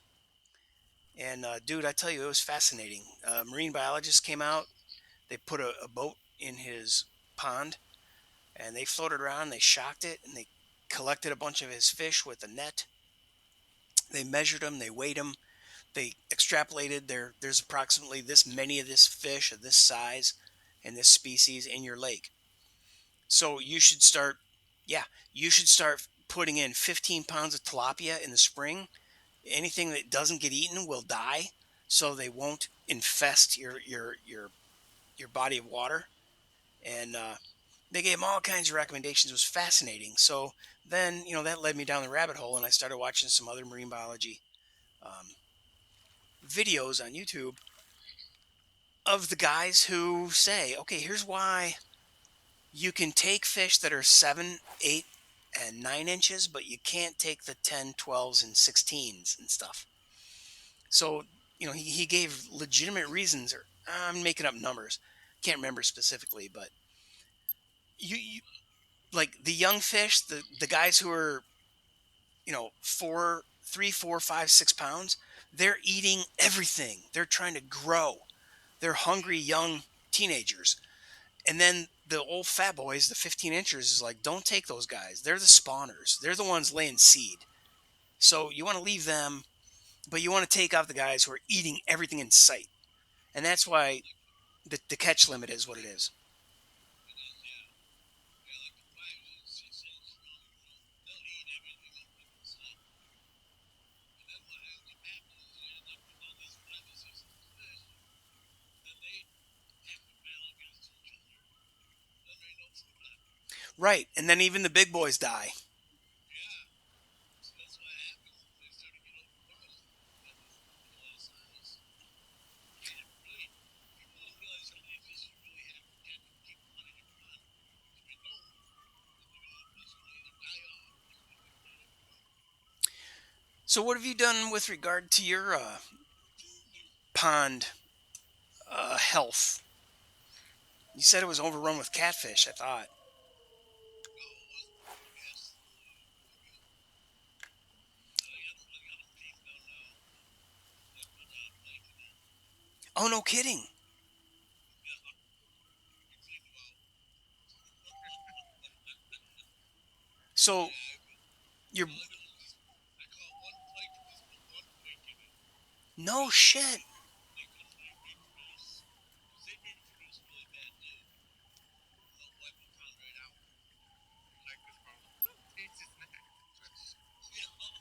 So He what's keeps there's enough food in there to keep him fed, but yeah, he can't take over because as soon as that, he can't eat that part of it. So he just kind of eats what he wants. Yeah, it works really good. where'd you get the pike? Just you caught him locally? I don't know. Yeah, they've got a really big pond, a little local pond that we fish at. It's really good bass and mackerel. It's got everything in it. Wow. You know, good catfish. Nice good in there. Got the heat right back on. But I built a couple koi in there. I built this koi fish a week ago. They're knocking weeds right now. Oh wow. Yeah, they're really good for weeds. Bass. They're the best parts with them. But yeah, it's only thing I gotta do is go and gotta get some cattails. I put cattails and put it around the water, run it. So I'm running an excavator. What? Like a backhoe? Yeah, And you're just gonna trench out the place where the yeah, well, kind of. aren't they just gonna immediately reattach and carry on?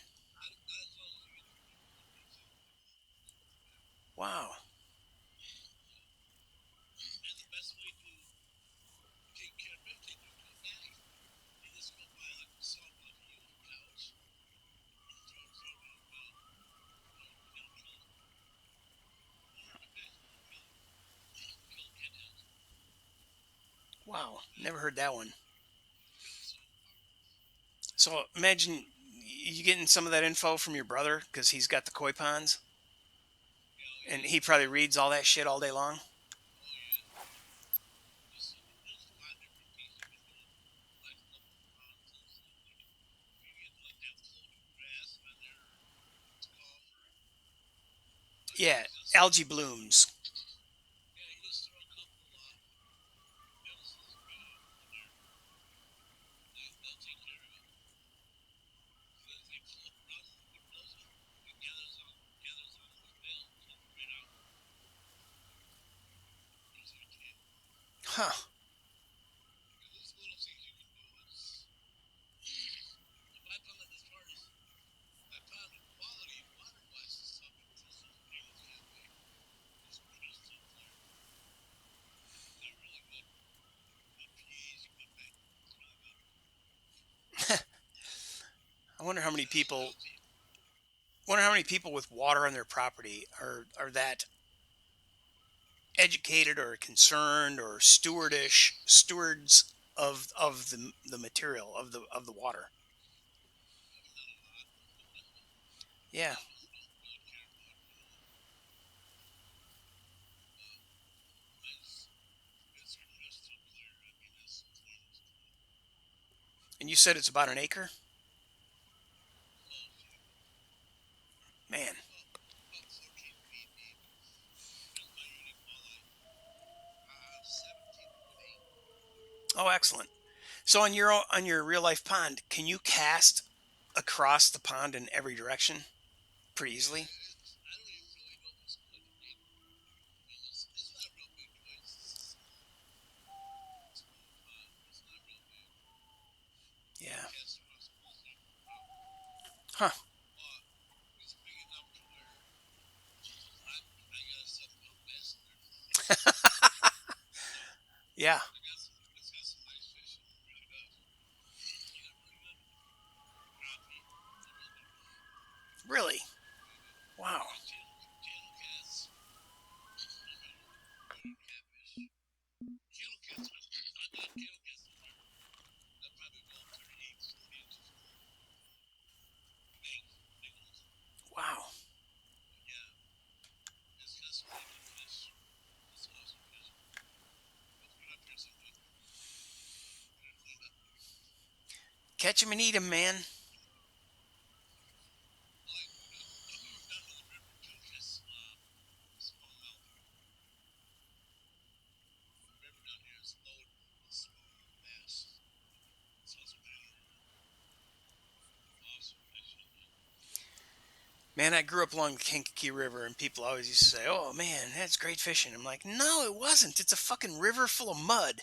The only place there were fish were at the bottom of the dam, and they were all carp. Well, elsewhere in the water, we caught bullhead, and we caught some stupid what do they call it? Bullhead, and then there's like it's not a big catfish. It's like, but it's black. There's like black. Are there such thing as black cats? Oh yeah, black catfish, brown catfish. All right, so we had black catfish and brown bullheads. I thought maybe it was black bullheads. I don't know, but Pumpkins. we never friggin' hardly caught. Every once in a while, we might have caught a green sunfish, or mostly that was in the like golf course ponds, because we had to sneak onto the golf course to fish their ponds, and you'd get green sunfish, bluegill, and I think red ears, and something else that was a really pretty like yellow belly sunfish, maybe, or maybe that's Pumpkin seeds are pumpkins. really nice. Yeah, it Yeah, might have been pumpkins. they're pretty fish too. I like catching that. I like catching those bluegills and sunfish. They get pretty big. Use an ultralight rod. It's a lot of fun. I can hear Soul Piper playing anime or Yeah, something. I'm here. I'm good. yeah, they're real simple. Watching Dev vid on the update for Grounded. Grounded. What's grounded? A game? Yeah, it's about that 30. Like, is it about teenagers being grounded and they're not allowed to leave their house, so they sneak out in the middle of the night? No, it's kind of like hunting Hunting with with a couple kids. kids. Yeah, you're out in the yard in the grass. And there's oversized spiders and ants and you got Oh, not Land of the Lost. What the hell is that? That the Saturday morning cartoon show where they're like people got shrunk. They got shrunk and then sent inside of human bodies. yeah, Except that these people appear to Magic be School outside. Bus. No, maybe. yeah. We said Saturday morning cartoons, and the only one that I can think of that they shrink is the Magic School Bus. Oh, Miss Frizzle. yeah. You're 20 years younger than me, Soul Piper. So that was shit that my kids used to watch. You're right. I do remember Miss Frizzle and the Magic School Bus vaguely. I was The thinking more abbreviated about. pieces, trailers, ladders. Man, it was like there were like some scientists or these people in a ship, and they would stand in front of this laser beam or X-ray beam, and it would shrink them down, and then they would be inside this tiny little spaceship, and they'd put it in someone's ear, and they'd go inside their body and Maybe kill. the spaceship was a school bus. Well, but they went inside some human body to kill disease and germs and stuff, and they were teaching you science. I imagine the Magic School Bus must be trying to teach kids shit too. Did they go inside human bodies to cure disease? Uh, no, Okay. but it was a lesson on the circulatory system. Oh, okay. All right. Well, I I am remember that episode too. I'm pulling up big goose egg on catching anything at 2 in the morning on today. And before I switch time of day, I'm going to do that under a new stream. So it was fun catching up with you guys. It's been a long time since we've had a chat. And I'll see you next time on the Magic School Check your Bus. messages. All right. I'll do that. I sent you the game that you were thinking about. I was snooping around Steam and I found it. Oh, cool. All right. Very good. Good hearing from you again, Noah. Been a long time. Good fishing with you, Soul. Yeah, I think so. I'll see you next time, brother. Yeah, All right. Game Beer and Soul Piper are later. gone.